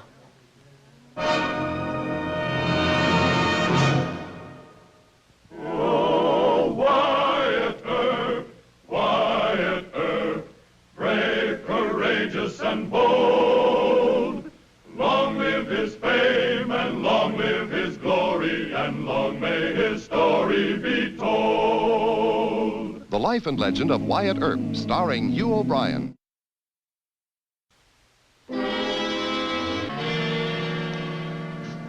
What do you want? I got no business with you. You did once. That was done with long ago. You can't bring it up again. Business like that is never finished. I want you to go back with me. Tell it. There's nothing to tell. You've got to do it sometime. Sooner or later. No. You've got nothing on me, you hear? The law says so.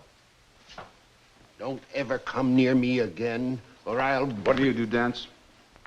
Now, this is none of your business, Earp. I haven't laid a finger on him, and I won't, if he leaves me alone. But I got a right to be left alone. Remember that. You, too. It's got to be settled, Dance. One way or another. Get him out of here! Sir. Mr. Wagner, is it? Do you have a charge against this man? None that you'd be interested in, Marshal. He's not wanted for anything? Not by the law. Then what's it all about? It's between Dance and myself. Then perhaps you better leave him alone. I wouldn't want to have to arrest you for disturbing the peace. I understand, Marshal. He also has rights of privacy. And he can protect himself. I advise you, sir, to settle your differences by legal means. If that had been possible, I wouldn't be here now.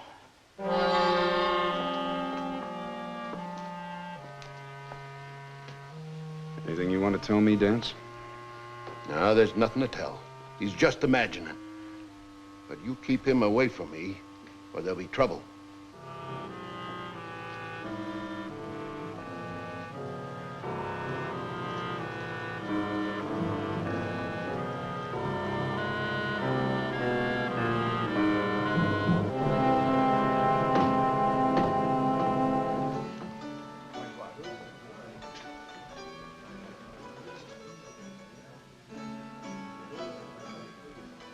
You in, Dance? What are you so speckled at?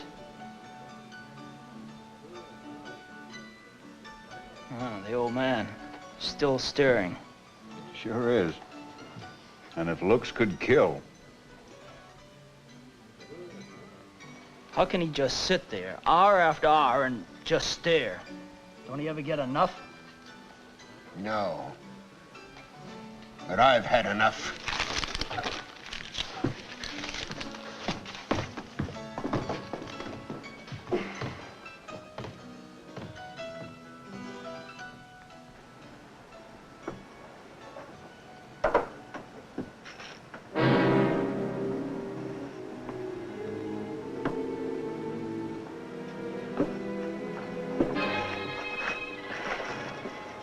I've had enough. I'm going to fix you so you won't stare at me.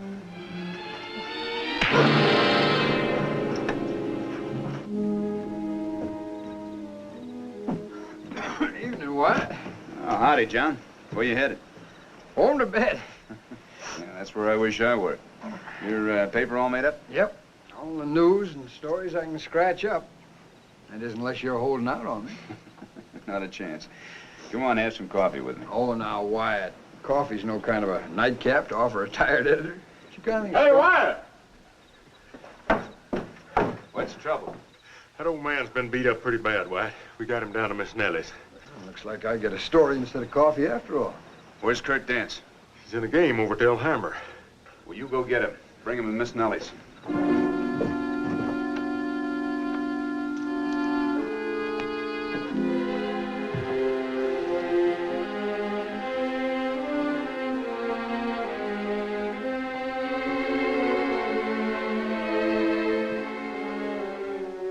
Mr. Wagner.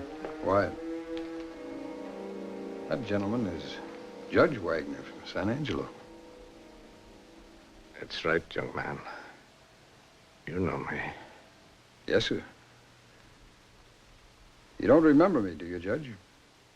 John P. Clum? Oh, I'm afraid I don't. That's all right, sir. I was a young man then. Seems like a long time ago. I'll wait downstairs, Wyatt. Miss Nellie, may I speak to you?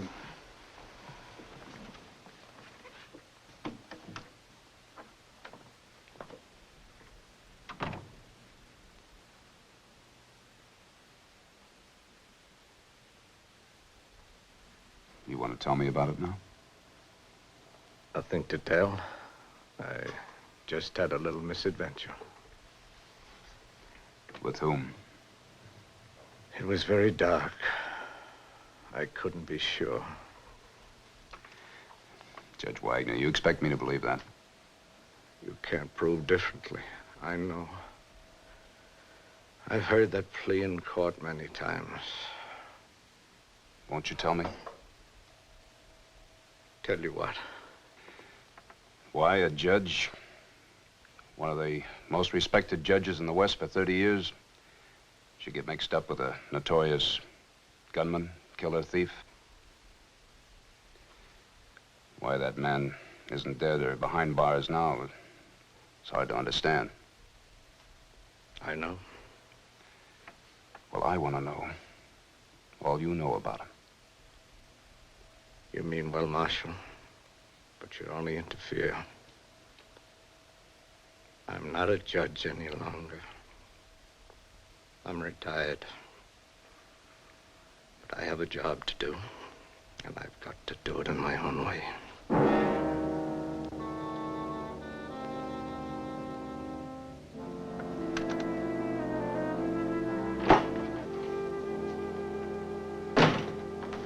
Everything peaceful? It's early yet. Don't count your chickens. You know where there's liable to be some trouble, too, don't you? Where? That blamed old judge. He's an old fool, if you ask me. I ain't so sure Dance ain't right. Why? Well, the judge has gone and got himself a gun. And he's wearing it, too. Just a daring Dance. What'd you find out from that wire you sent to Texas? He acquitted Dance of murder 20 years ago. Well, don't seem like there'd be much connection there that long time ago. Acquittal. Now, that's what's interesting. Now he wants to kill him. Why? Don't ask me. You know this judge better than I do. Only thing I know about him is he's got one of the best reputations in the West. Wyatt? What is it? Trouble. Dance just left the Alhambra saloon. He's heading for a showdown with Judge Wagner. Where? The judge is waiting near Boot Hill. Come on, we can catch Dance before he gets us.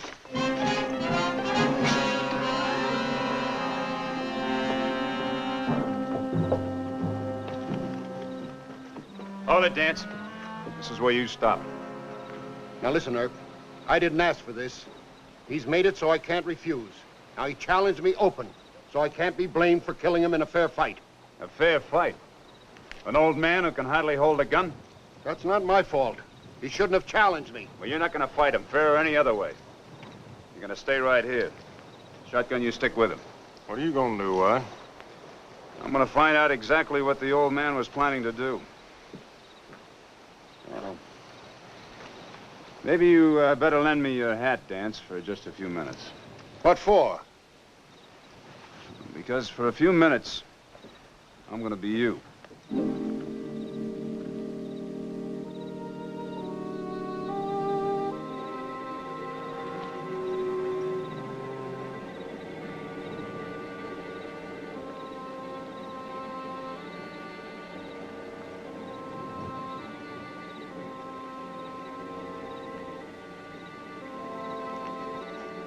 Judge?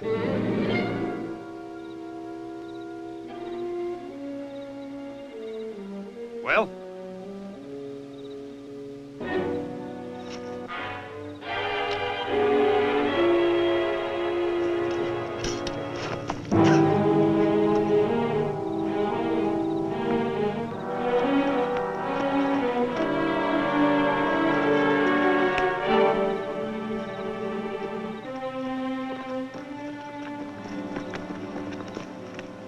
What happened? There were no shots. He fainted or worse. I can't tell. We'll get him over to Dr. Goodfellow. Look. Empty. He wanted Dance to kill him.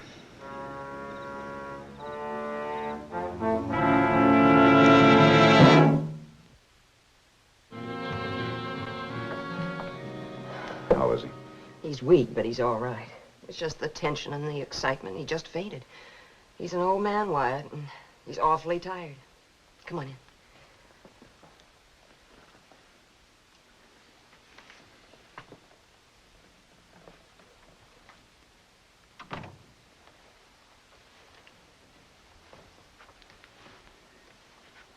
Judge Wagner. Marshal, I told you you'd only interfere. You still won't tell me what this is all about? Then I'll tell you. 20 years ago, you acquitted Dance of a murder charge. Now you pass sentence on him and say it should have been done a long time ago. That must mean that you found out you were wrong. Or what? Or you acquitted him knowing you were wrong. Yes, you're right. It's even worse than that. I took money to acquit him. You. Judge Wagner. Yes. Amos Wagner. The man with the finest reputation for honesty and integrity in the West. A reputation any man could be proud of. You can imagine how I felt sometimes hearing those things said and reading them printed about me. I felt like a fraud, a miserable imposter. And that was the only time in a lifetime as a judge that you did anything like that? The only time. But I needed the money so badly. My wife and my child were sick. Dance knew that. But it didn't do them any good. I lost them both anyway. Now I'm old and alone. And I must right this one terrible wrong I've done. But this isn't any way to do it. If you feel that you must redeem yourself, go on back to San Angelo and confess. I already did that. Perhaps they didn't even believe me. They said that there's nothing they could do about it legally. Even if it were true, they didn't want to besmirch my reputation at this late hour. Yeah, maybe they were right. One mistake in a lifetime of service. It's not that simple. I set that man free to kill again. And he has many times. Those lives are on my conscience. And I won't rest easy until I've done what I can. Until you've killed Dance? Or seen him on his way to the gallows. Well, you wouldn't have accomplished that tonight, Judge Wagner. He could prove that you openly challenged him. And how was he to know that you'd face him with an empty gun? Yes, it's very difficult. A very difficult problem. I've tracked him this far, but now, I don't know what to do. Well, a man like Dance is bound to wind up on the gallows eventually. Why don't you leave him to the law? You're the law here. What can you do about him?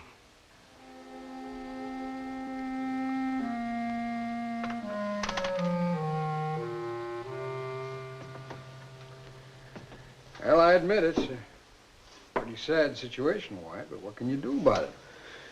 Well, I think maybe I can put Dance behind bars and it helps some.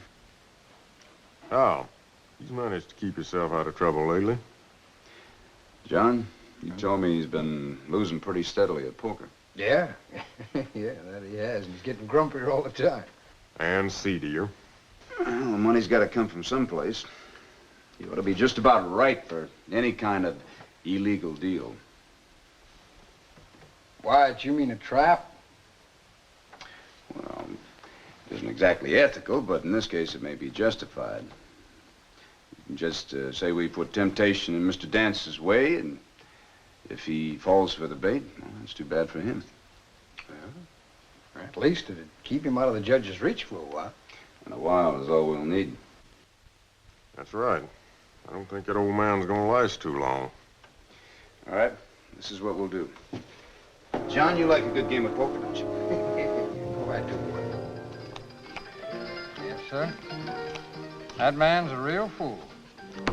Now, you know he goes home every Saturday night, same time, and always with what's in the week still. That must be close to $500 or $600. I'll bet 10. He goes home all by himself and down the same dark street. Yeah, and that Bruce Street's a real dark one, too. Yes, it is that. Man's a fool, all right. Somebody could rob him anytime there's a mind to. 10, and, I just have to bump you 10 more. Yeah, with no trouble either. Especially when he stops off at the bird cage for a snort before he starts home. Well, he likes to celebrate the end of each week, Cards. 2. 2. Then he don't even see so good. Or he wouldn't even have to worry about him recognizing you. Dealer takes one, gentlemen. Well, of course, if it was the Clanton that was to do it, he'd make sure he didn't. I'll bet 10. Yes, sir, that'd be real easy pickings. Well, how come the Clantons don't do something about it? Why, old man Clanton gave up that kind of thing when he was a rosy-cheeked boy. 10, and I'll just have to make that a little sweeter by another $20, gentlemen. No, that's too rich for my blood. See ya. You see, old man Clanton, he likes to go for the big stuff like I do.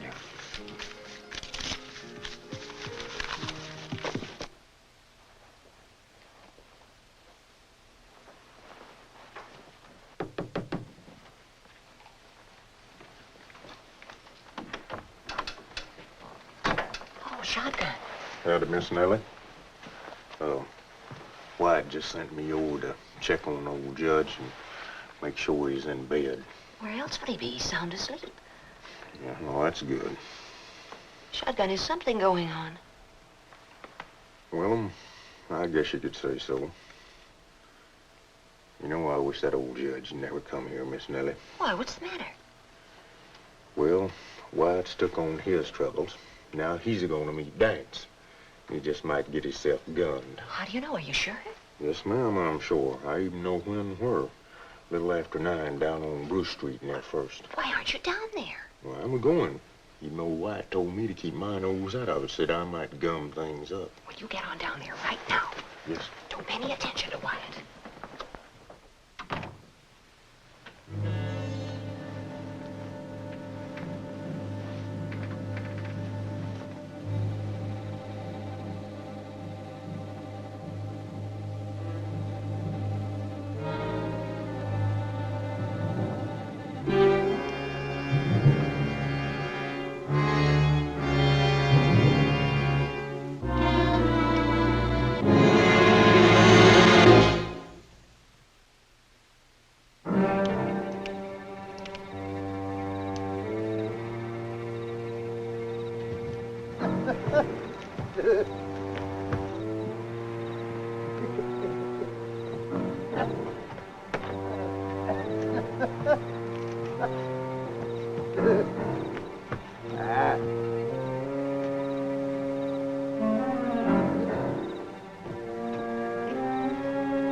Dance?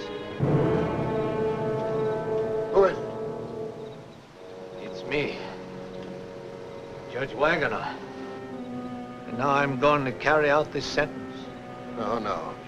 You don't get me to fall for that. I saw the empty gun. It's not empty this time. I told you. You can't do a thing to me.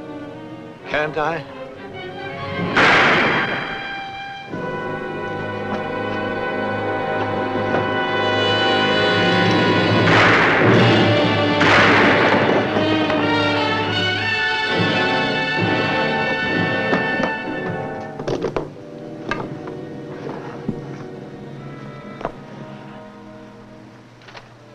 Marshal, is he dead?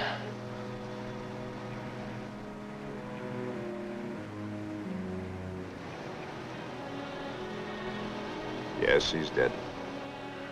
I'm glad I didn't let you interfere this time. Judge, if only you'd waited a little. My time was running out anyway. But I would have gotten Dance for you. You might have been hurt. But this is the last. The last what? The last killing that Dance will ever commit. But this one won't be on my conscience.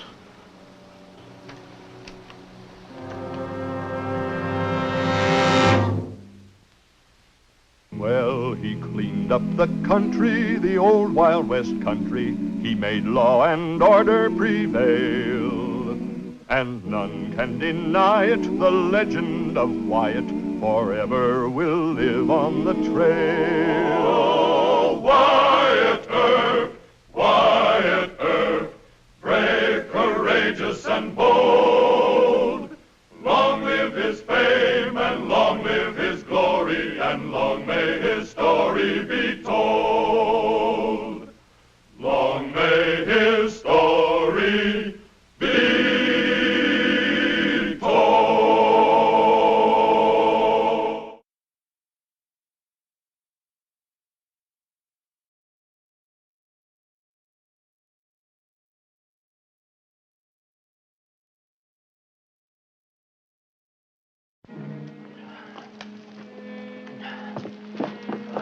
Doc, give me a hand. Hold this. Doc. Doc, wake up. Howdy, Wyatt. How much have you had to drink? Should be emptier than that. Wyatt, take a look here. 5,000 in government bonds. Count them. Take your word for it. These are from the robbery. I want Holiday arrested. If you charge him, I'll have to arrest him. Did I hear him say something about a robbery? What is this? Not here. Come on, Doc, we'll go over to my office.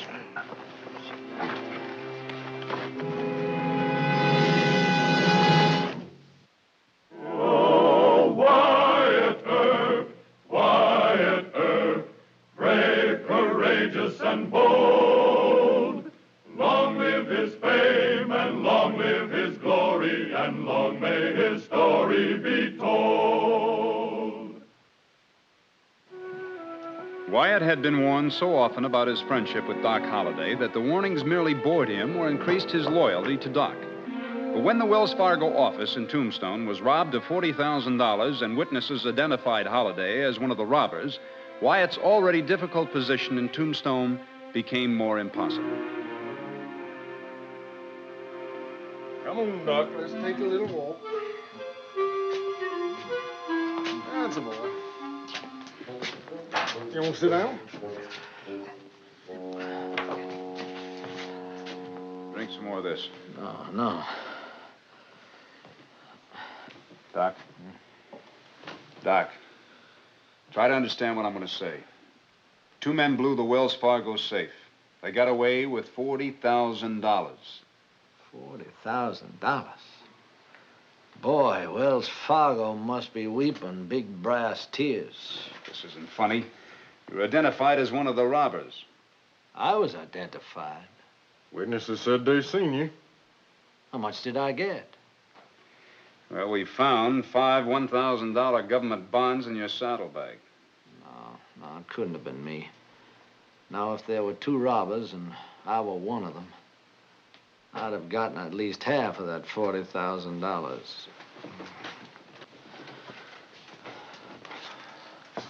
In fact, if I know myself at all, my share would have been more than half of that money. Doc, this ain't no life and matter. They're gonna send you up to prison. Yeah. Right now, I need a drink and some sleep. Well, he does need the sleep. Come on, take him over to his hotel room. Let's go the back way.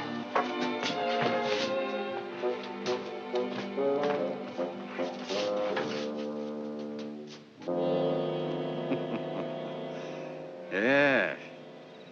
Cost me $70 to put them clothes together. Yeah. Worth every cent of it. Putting some Mickey fins in Doc's liquor was smart, too. Why, he'll never know what happened. No, not until he wakes up. Then he'll get caught with them government bonds. Well, what's our next move, Ratsy? Hide the money. Then we go back to Tombstone. Tombstone? Not me. You and me. Both of us. I aim to sit right there in court till they send Doc to prison. Huh. I'm gonna laugh right in his face. You finished playing poker at about 2:30 over in Galeyville and headed back for Tombstone, right? Yeah. Somebody fixed my drink. I took a nap along the trail. It was almost 5 o'clock before I got into Tombstone. Well, the robbery took place 10 minutes before. That ruins your poker alibi. It's right. Looks like I'm a goner. Who could have framed you? This safe blowing was a good professional job. Used drills and nitroglycerin. Not too many know how to use it. Yep. I played cards with a lot of safecrackers, Wyatt. Boy, they sure bet explosively. Everything on 3 aces or a full house. Look, when you start thinking seriously about this, you're in trouble. Now, if you want me to help you, I need a lead and a good one. True. Now, try to think who it was. Somebody who hates you.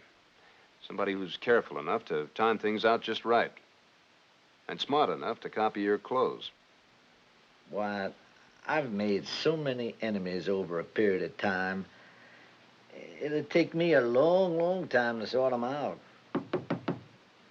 Who is it? Shotgun.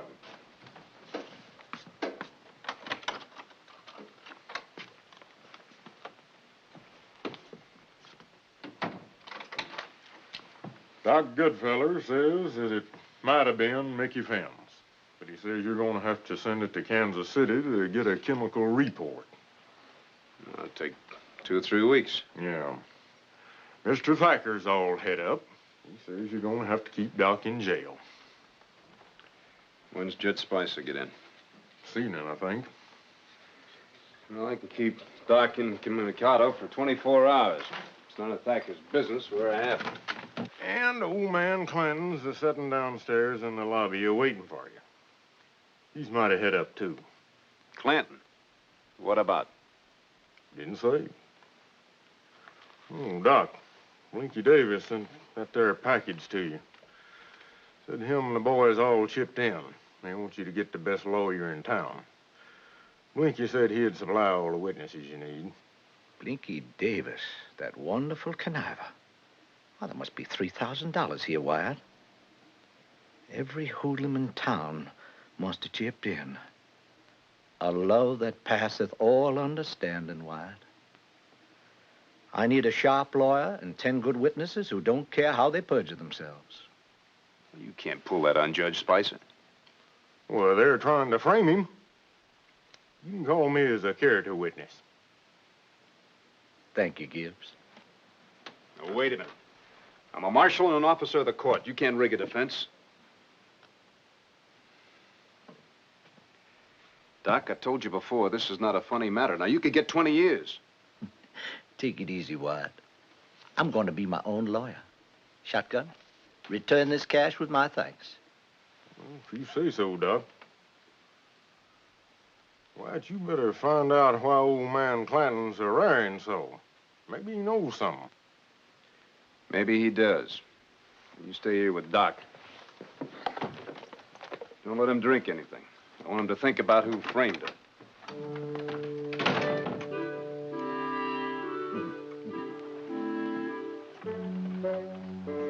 You're not only a John Law.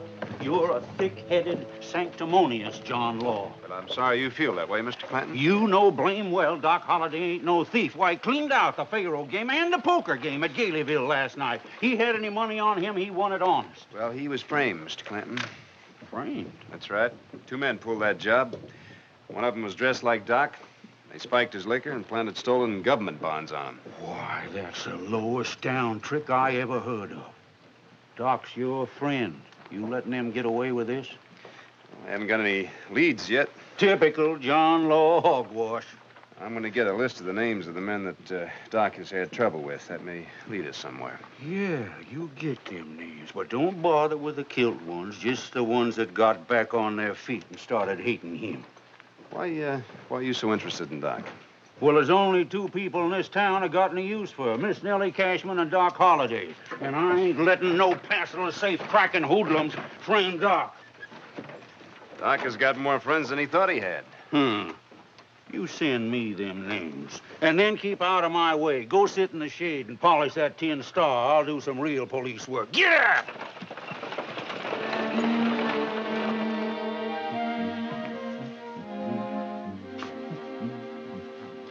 Now, what do you got to be humming about?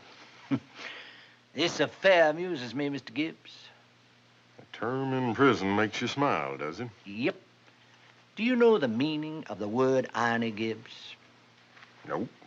Well, when a man escapes punishment for what he did and gets punished for what he didn't, that's irony. Idea fidgets me. My sense of irony has not been entirely satisfied. The jury should vote to hang me. Hush up talking that way, will you, Doc? Hanging would be my artistic end. Probably what I deserve. But instead, I guess they'll just let me sit out the rest of my days in a prison cell. Anticlimax is the word for that, Gibbs. Ah, well, what a day I'll have in court. I'm going to be my own lawyer. Why'd you talk to him? He just don't seem to care no more.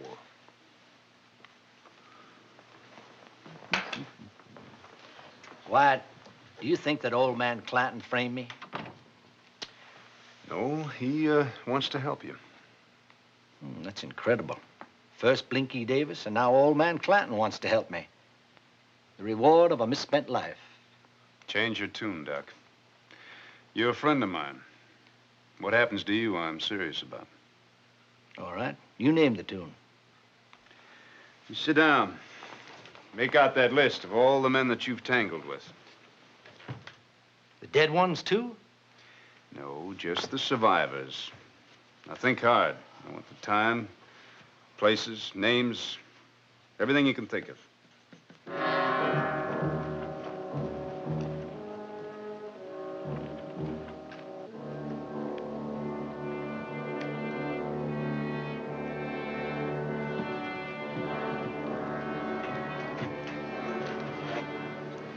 Look, we're here as cattle buyers. We check our guns and keep out of trouble.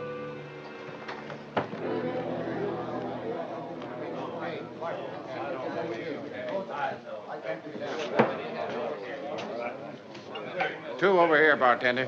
Right away. Let's see if there are any more. Yes. There's a bank robber by the name of Ratsy Melbourne. But he's kind of doubtful.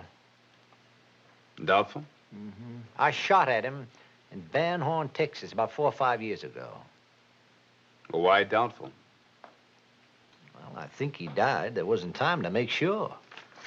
Write him down. I'll take you on over to the jail. I don't want Thacker complaining. What are you going to do with this list? I sent a copy of it to Clanton. He'll know most of these hoodlums and where they are now. That's what I said. You know what I'm talking about. And you owe me $30. Are you calling me a liar? You're a liar and a horse thief.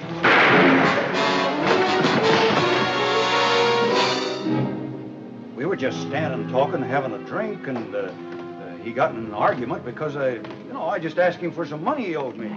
He drew first, Marshal. Honest, he did. It was self-defense. That's what it was.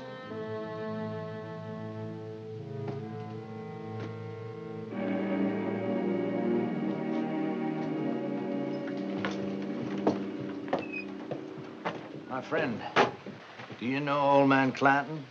I ought to. I work for him. Well, you tell Clanton that Ratsy Melbourne is in town. Also tell him that the message comes from Dr. John H. Holliday. For $20, I'll raise plenty of dust.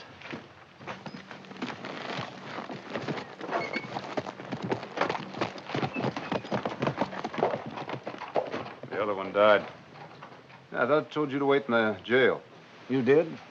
But I met an old acquaintance. Come on. Let's go.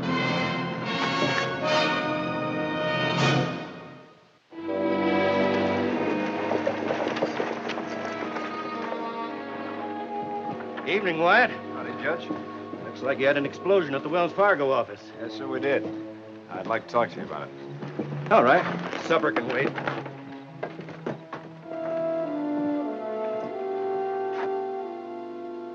Wyatt, your friendship with Doc Holliday has been the one mistake of your career. Your friends have been worried about it for a long time. I know what you're going to say, and loyalty is an admirable trait. Well, Doc has been loyal to me. He saved my life in Dodge. Look, Judge, I'm going to ask you one simple favor. The continuance of the case for a few weeks. It's going to take time to trace Doc's enemies. I can't give it to you. For your own sake. Well, I don't care what people say. Let them talk. Well, I do. Now, this is a hoodlum town. And there are only a handful of decent people on our side. And if we give them the idea that the law is granting favors to Doc Holliday, we'll lose even the support of them. Doc Holliday goes on trial tomorrow. I took an oath to serve the law. Yes, sir, so did I. There's one other thing. Got Doc under guard in his hotel room. You know, he's a very sick man. Well, the court will stretch a point there. He could get out on bail anyway. Thank you, sir. But warn him not to try any tricks. Tricks? Cook up evidence, phony alibis, hoodlum testimony. Judge, the hoodlums gave Doc $3,000 to hire a lawyer and provided him with alibi witnesses. He gave the money back. Huh? That's a surprise, I must say. Well, Doc is a very strange man. He's lived with death for a long time. He's the one absolutely fearless character I know. I think he wants to be convicted. Why? His last grim joke on the law, die in prison with his boots off, chuckling.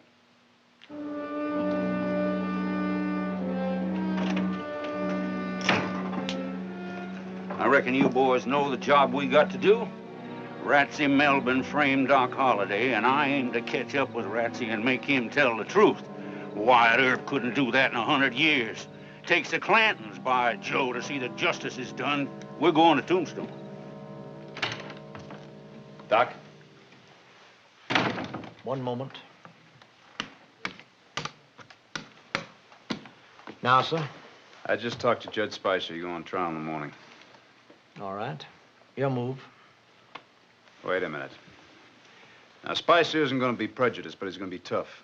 That jury's going to be loaded with prominent citizens. Naturally. Then you hire a lawyer and keep your own mouth shut. I appreciate your advice, sir, but the answer is no. How you gonna get them folks all riled up? I wouldn't miss this for anything in the world. Too bad I can't win. It's your move.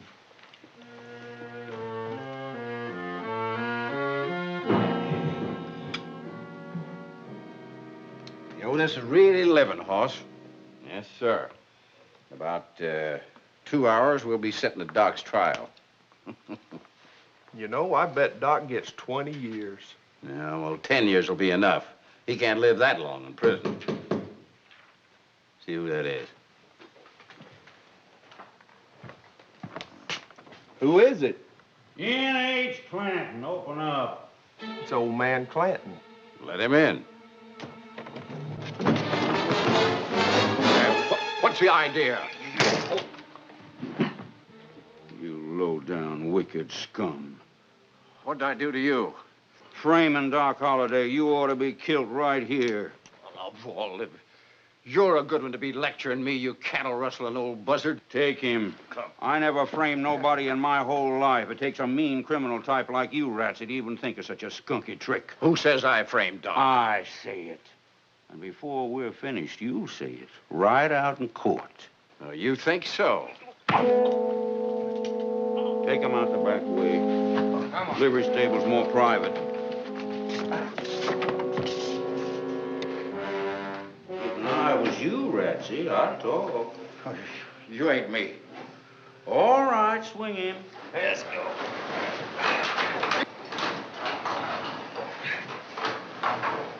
That's high enough. You can't get away with this. There's some law in Tombstone. Oh, sure, a buttonhead named Wyatt Earp's over at the courthouse now, trying to hang Doc Holliday for what you fellas done. Ratsy? I hear you. Time we get through with you. You can't torture us into confessing. It ain't legal. Legal? I ain't legal. That's how come I can do better police work than Wyatt Earp. You're bluffing. Bluffing? Well, now, I ain't dressed a hog since, could be 5, 6 years' worth. Might be a bit rusty, but anyhow, lower him down to hog dressing height.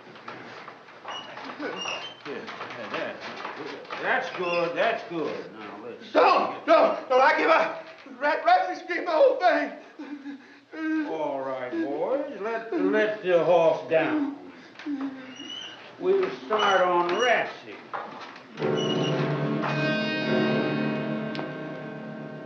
The prosecution will show that the defendant, Dr. John H. Holliday, was seen leaving the Wells Fargo Express office by reputable witnesses. Further, we will show that when the defendant was arrested, he had 5 $1,000 government bonds in his saddlebag. Now, Your Honor, The serial numbers on these bonds prove that they were among those taken from the Wells Fargo shipment. And finally, we will show that the defendant could not account for his whereabouts both before and after the robbery. Thank you. Dr. Holliday, Yes, sir. you are appearing as your own counsel. Do you have an opening statement? I most certainly do. I move the court declare a mistrial. On what grounds, sir? The law provides that a man charged with a crime be tried by a jury of his peers. That is correct. Are these men my peers? I know each and every one of them. And I say this to the court, that they are swine, incapable of weighing the law or the evidence. In fact, Your Honor, I doubt if half this jury could weigh 10 pounds of hominy grits without tampering with the scale. That will do, sir. Your opinion of the jury is irrelevant and immaterial, Dr. Holliday. You have failed to challenge one veneerman. All donkeys look alike to me, Your Honor.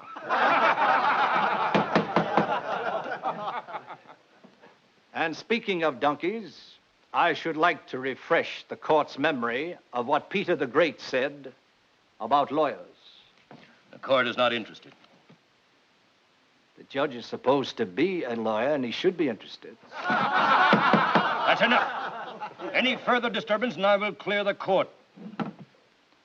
When Peter the Great was visiting London, he said, "I have but 2 lawyers in my kingdom. I mean to hang one of them when I get home." You want him to hang you? The court will tolerate no more remarks from this defendant. An opening statement is to be confined to what the defendant believes he can prove. Now, is there anything you can prove in your own defense, sir? Yes, sir. I was framed, and I expect to prove it. Well, do you have any reputable witnesses to support your claim? I'll take their word against any witnesses for the prosecution. Indeed, sir. Your Honor, my defense depends upon the testimony of hoodlums. I wouldn't have it otherwise. A good, honest hoodlum is the noblest work of the devil. His lesser creations turn into judges and juries. Marshal, clear the court.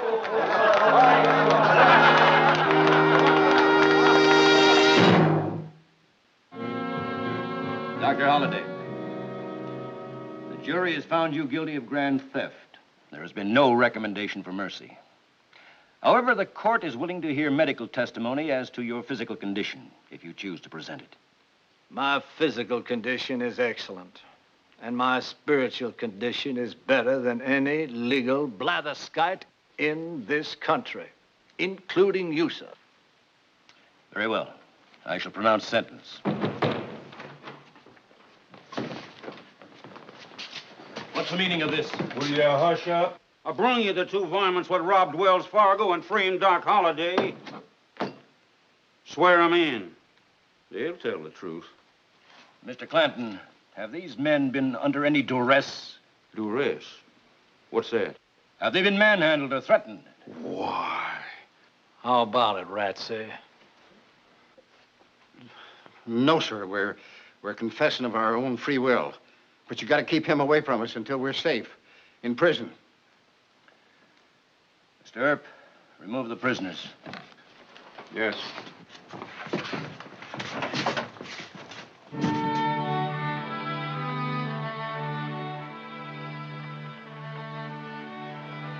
Well, Doc, you had horseshoes in both your pockets. I couldn't help you. There was only by the slimmest chance that Clanton could. Now, one of these fine days, one of your hoodlum friends turned enemy is going to kill you. Please, Deacon, no sermon. Like I said before, not while I'm enjoying myself.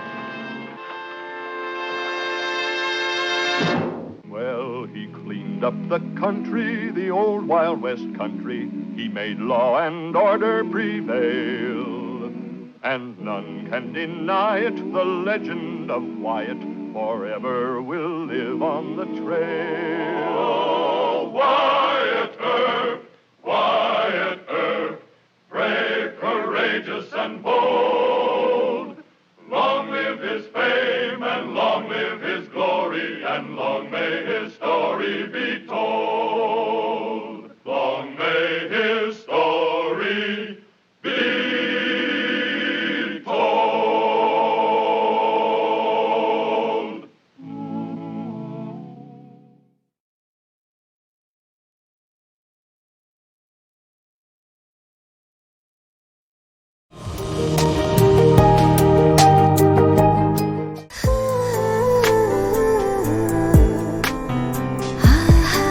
কিন্তু দেখতে যথেষ্ট সুন্দরী একজন মানুষ, দেখতে বেশ romantic, যেন শেক্সপিয়ারের নাটকের কোনো নায়িকার মতো। ভেবেছিলাম, কিন্তু আপনি তো পুরোটাই মর্মান্তিক। যে কোনো মানুষ আপনাকে দেখে মর্মাহত হতে পারে।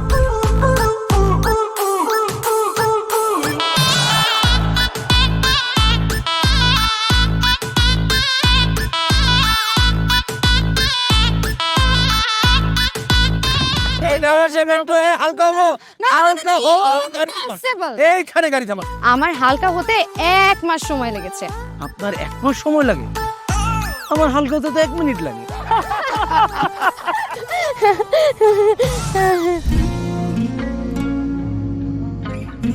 আমার কাছে মনে হয় জীবনসঙ্গী এমন হওয়া উচিত যার সাথে আপনি প্রতিটা মুহূর্ত উপভোগ করতে পারবেন, সারাক্ষণ খুনসুটিতে মেতে থাকতে পারবেন এবং তার মনে এমনভাবে বসবাস করবেন যে আপনার দিকে সে একটাবার তাকালেই বলে দিতে পারবে যে তার বেঁচে থাকার কারণই আপনি। পথে চলতে চলতে, কথা বলতে বলতে, কখন যেন হলে আমার। জানি গল্পে গল্পে মিশে অল্পে অল্পে আমিও হয়ে গেছি তোমার। ছোট ছোট ভুল ফুটে হলো ফুল যে তোমাকে পেলাম। গুটি গুটি পায়ে স্বপ্নের নাই আমি ভেসে গেলাম। আপনি কি মনে করেছেন একজন মানুষ আমার জীবন থেকে চলে গিয়েছে এবং আপনি সেই সুযোগটা কাজে লাগিয়ে আপনার ফিলিংস গুলো আমার কাছে এক্সপ্রেস করবেন আর আমি সেটা হ্যাপিলি অ্যাকসেপ্ট করে নিব? এই হচ্ছে আপনার বন্ধুত্বের নমুনা? রোদের পাখি তোর শহরে আমার মনের স্বপ্ন ঘিরে, ওরে পাখি ওরে সারাক্ষণ। তোর শহরে বৃষ্টি হলে ভিজে আমার মন।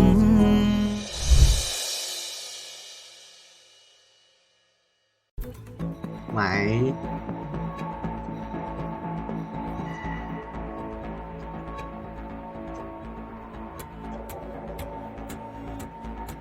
Mày viết kiểu với thầy ơi.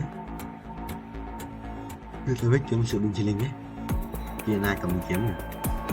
Cái đem máu này. Kia na cầm kiếm này. Rồi. Thằng lấy rồi, thằng lấy rồi.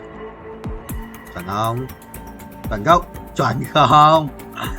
Chuẩn không? Tranh, mày tranh. Mày tranh với tao. Nhiều record á. 233 vòng. Mình có đầu bây giờ. Báo á. Vậy cũng chưa đi 30% hả? 20%. Kiếp quỷ à? 100 không? 110 à? Kiểu tầm 5. Đúng không? Để cho được bay cho mình. Ai mà đại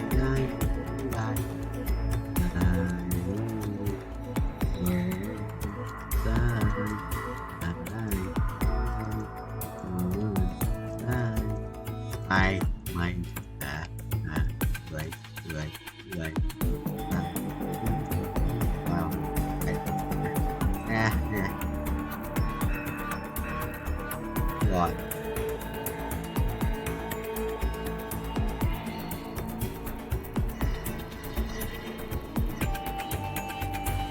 cuối cùng tại wow một tỷ lắm. 50 thì vào khoảng là bao nhiêu nhỉ? 2 thì 40 à? 5 thì bỏ 250.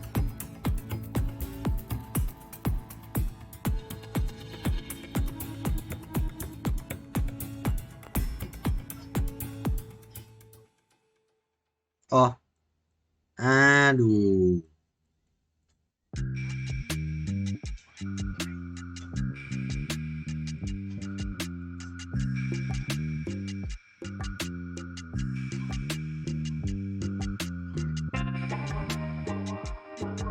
được. Mày game 208 mình muốn này. Năm nay của ông thầy 29 này 12 3 4 6 7 8 9 5 6 7 8 3 5 6 6 3 7 40 à? 5 9 90 không 40 à? 98 à? Ai 98 ai? Phải bay một thanh rồi.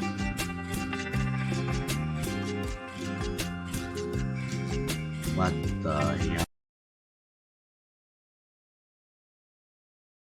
ভালোবাসা সুন্দর, ভালোবাসাও সুন্দর। মানুষ নিজের অজান্তেই ভালোবেসে ফেলে।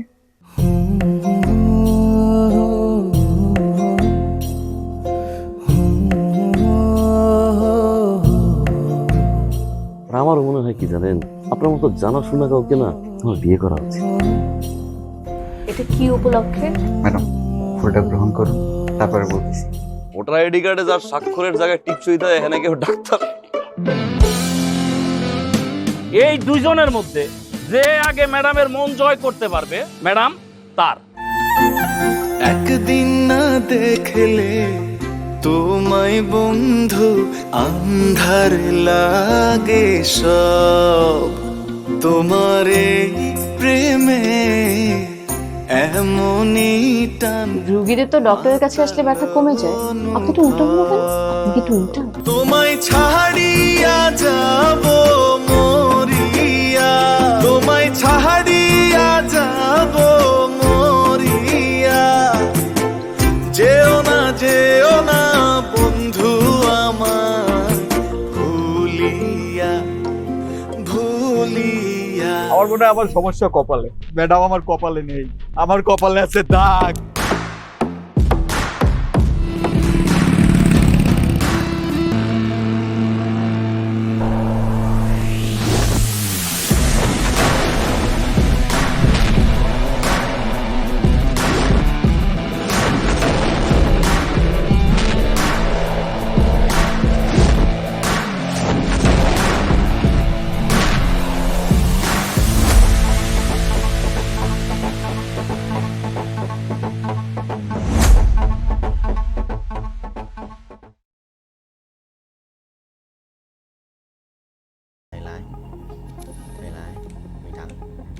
Nghe cái chiều mày thắng mày người nhầm nữa. Mày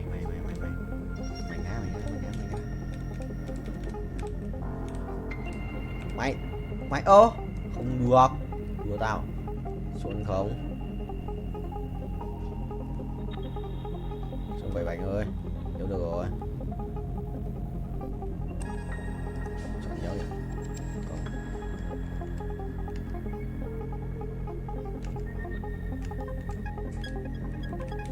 Không được rồi, lại trẻ này 10 này đó, nhớ được tiếp à? 3 củ 59 là xem được bao nhiêu nhá?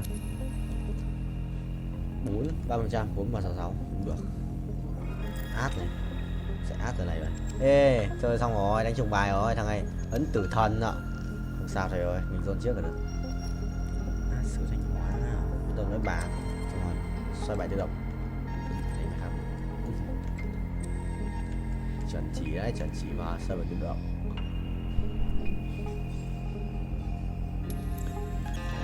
Go. Binh Chi Linh gọi thầy ơi. Nhót không? Nhót, đét cho tao. Ngao vậy. Vẫn đang vay, anh vẫn đang nhảy. Thắng mà. Let me show you darkness. Sai đều. Thầy lái vô á, sao? Captain Vietnamese. Captain Việt Nam. Máy Capture chuẩn không vậy bạn ơi? Chuẩn 2 lần này, 2 lần.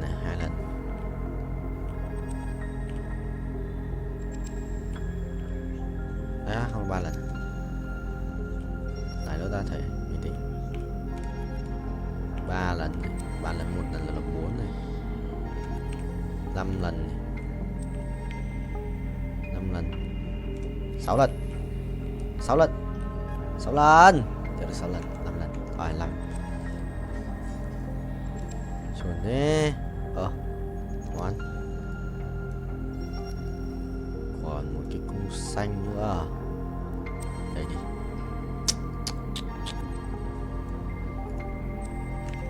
cung bài còn gì nhỉ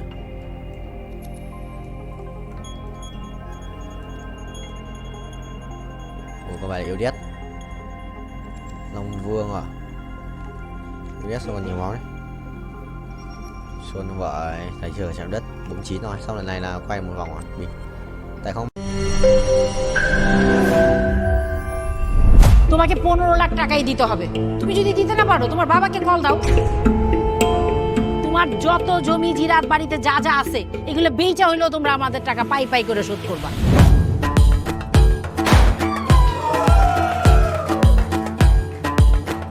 একটা ব্যাপার কি খেয়াল করছো শহরে কিন্তু দুইটা রূপ রাতের এক রূপ দিনের আরেক বেঁধেছি ঘর হৃদয়ের পর গাঢ় সবুজ ওই গহীন বন আরে ব্রো সবসময় চিল থাকতে হবে কিচ্ছু মাথায় নেওয়া যাবে না ভালোবাসা হচ্ছে একজন আরেকজনের উপর ভরসা করে একজন আরেকজনের হাতের উপর হাত রেখে এই জীবনটা কাটিয়ে দেয় কিছু মানুষ এই রাত জেগে থাকে আর টাকার বিনিময়ে সুখ খুঁজে বসুন এখন তো সিরিয়াস হওয়া উচিত তাই না আমি তো কোথাও যাচ্ছি না পার্টি করতে তুমি কেন যাচ্ছ কেন বন্ধ করতে পারতেছো না বলো তো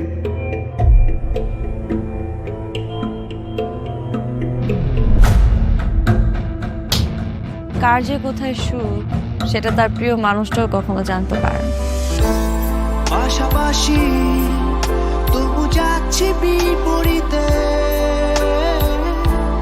কাছাকাছি তবু যাচ্ছি বহু দূরে hi you look good thank you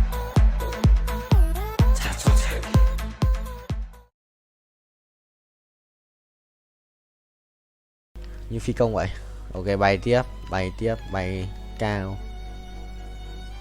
thua rồi sao nhỉ thua rồi sao ấy thôi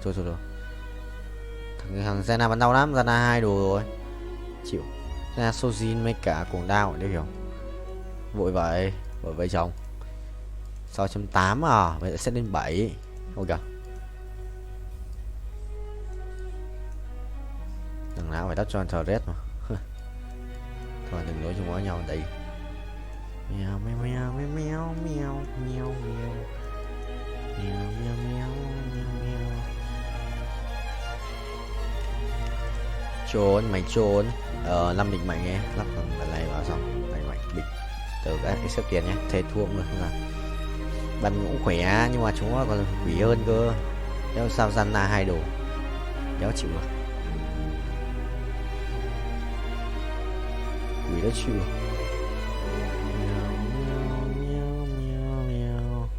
sùng bài không vậy kiếm tiền tiến kiềm 138 m sự là nhiều ấy không bay nữa thì thôi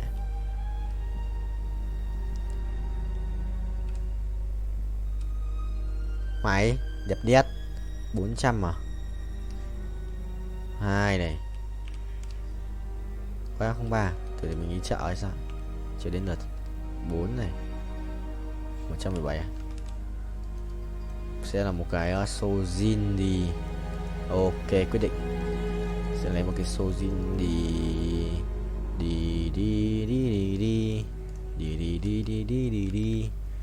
I'm go here 707 triệu sẽ được lên 6.8 tốc độ sự là mắc ping không quỷ ác quỷ phi phai tốc độ bù đắc bù nào nào mấy thằng này có một chút game thôi cứ thằng này thì bớt 163 lần kê vậy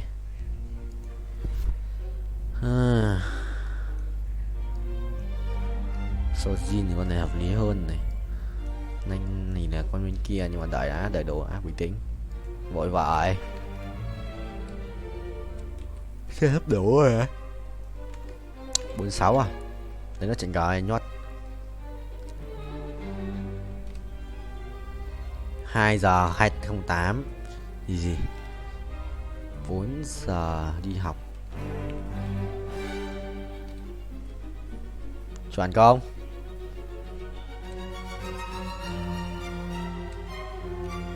Mai học xong nhớ làm gì? Ôn tập. Tài môn tự sáng. Tối tập tiếp.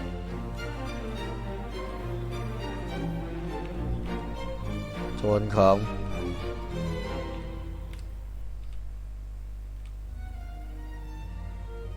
Nhiều đi quá này, ngon.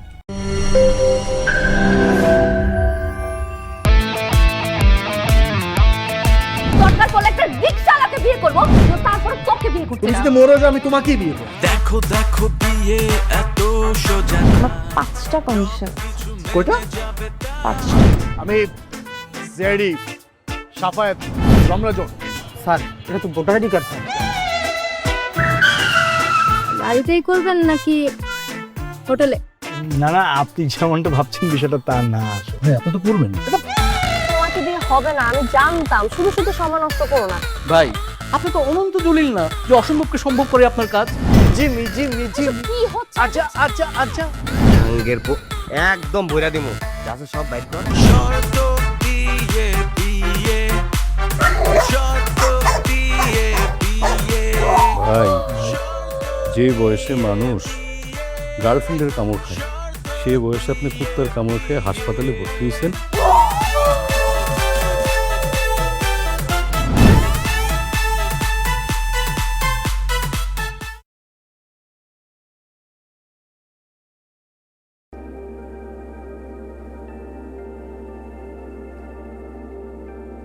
Nhật. Sao biết? Ra tụi bà thân thân.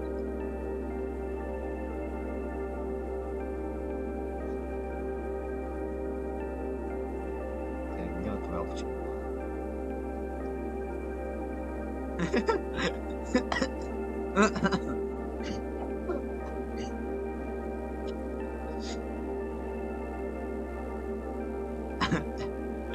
Hiểu. Thế chỉ có Tính nó mới hàng đầu mới Tính.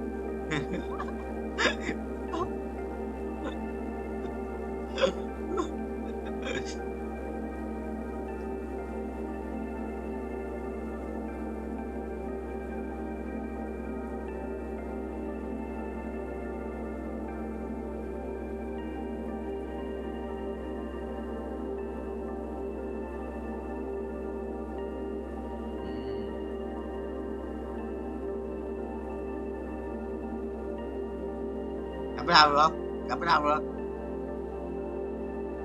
Hôm qua lần đầu tiên gặp yêu Hiếu ấy. Hôm qua lần đầu tiên gặp yêu Hiếu. Hôm mà có sang nhà.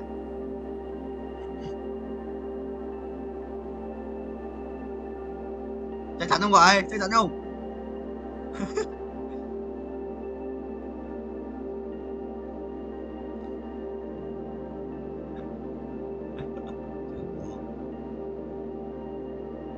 Xe kìa mà không ai à? Xe kìa đang nhắn tin. Căng vậy, nhắn tin căng vậy thầy.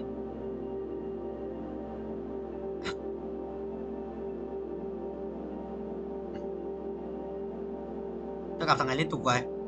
Phải chấm. Nó khỏe là gặp nó liên tục à, cho tao.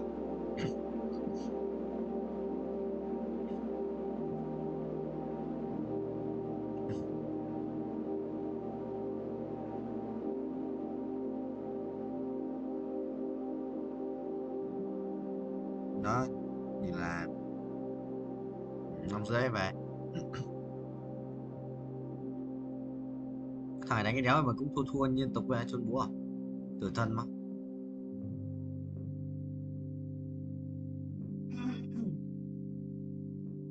Yêu ăn đi à?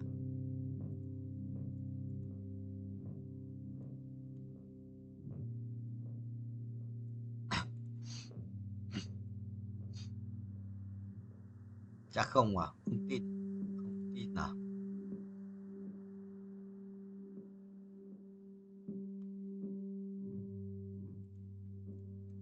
Hack ghét à? Hack tí ao. Rồi hai kia đi. Là 233 tuổi hai kia đi. Xóa cái này, xóa cái này, xóa cái này đi. Auto mở trứng cho bố. Rồi con voi à?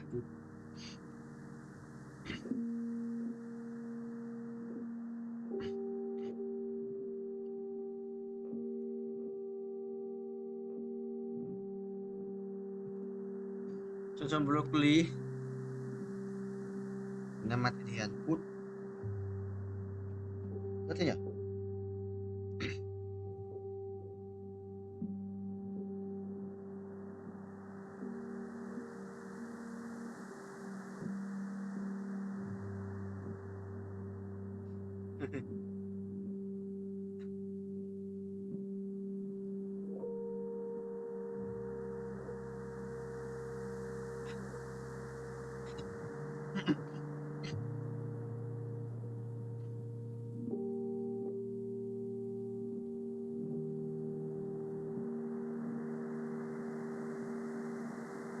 Sống tốt 5 round à? Round này xong.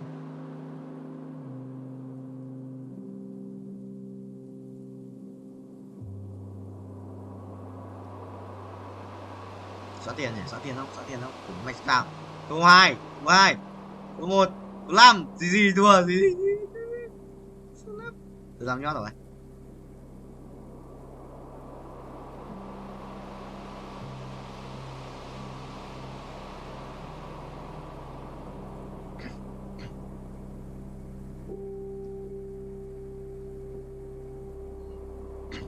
Ông Quang. Đây à. Giám đốc FPT. Xong.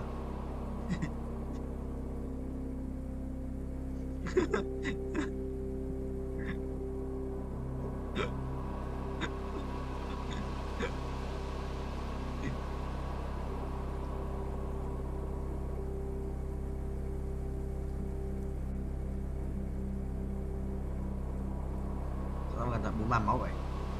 5 round sống 5 round nhỉ? 43 máu sống 5 round của anh em.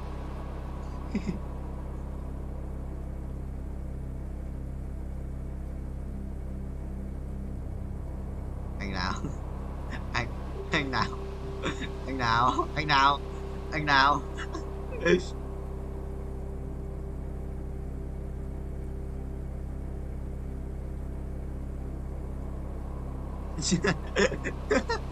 Cháu Hiếu à?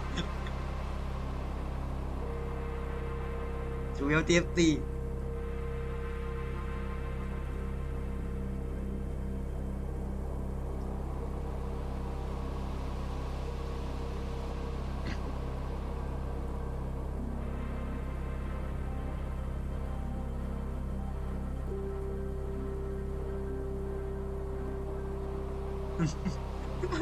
Là Hiếu à?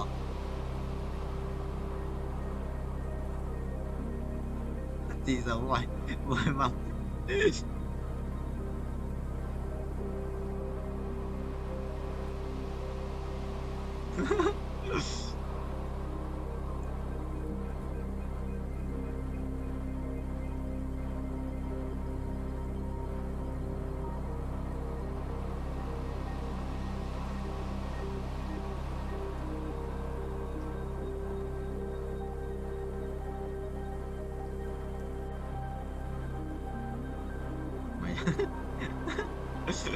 Nghĩ à? Hỏng rồi, anh đi rồi. Khỏe đấy, tanh khỏe quá. Làm phép cái chứ. Nào, thằng này chết, biết rồi. Yes, tới cuối.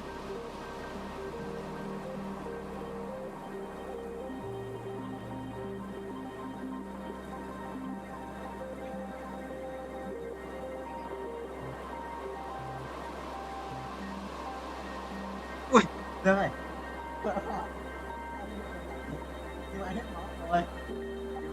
Hết máu rồi, chơi được, chơi kéo rồi. Hết máu rồi. Đừng bố à, mai tao bị thần tài chung bố. Mai bị thần tài chung bố à. Đó, bố thì anh không nổi đâu. 5 round kéo rồi. 20 thằng 5 round xong không. Không, anh thử xem có 5 của đâu. Cái gì à? Cầm Cầm đi. Đúng là số. Cầm đi có chết đâu. Mày thân tai muốn ra mà lỗ. Không nhặt được. Bán từ nãy rồi nó mới ra. Bữa ấy tao không xoay tao chết trước lâu rồi. Bữa ấy tao xoay tao mới đép được thêm một chút nữa ấy. Chết lâu rồi. Kéo ra từ đấy một tí cay một chút. Không ngủ à? Tao gặp cái thằng mạnh nhất đấy chứ. Cái thằng mạnh nhất cái sự chôn ấy.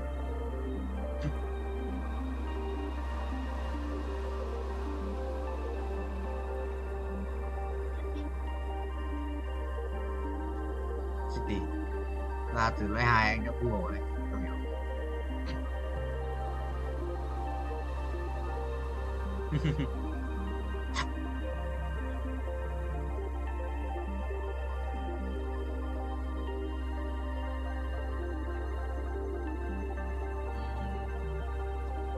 Bạn đang broccoli.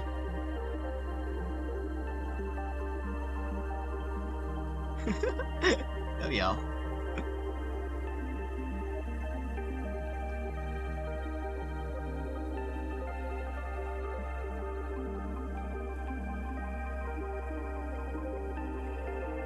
Nuốt broccoli. Còn tận 2 rau nữa. Sống 2 rau. Sống 2 rau nữa em.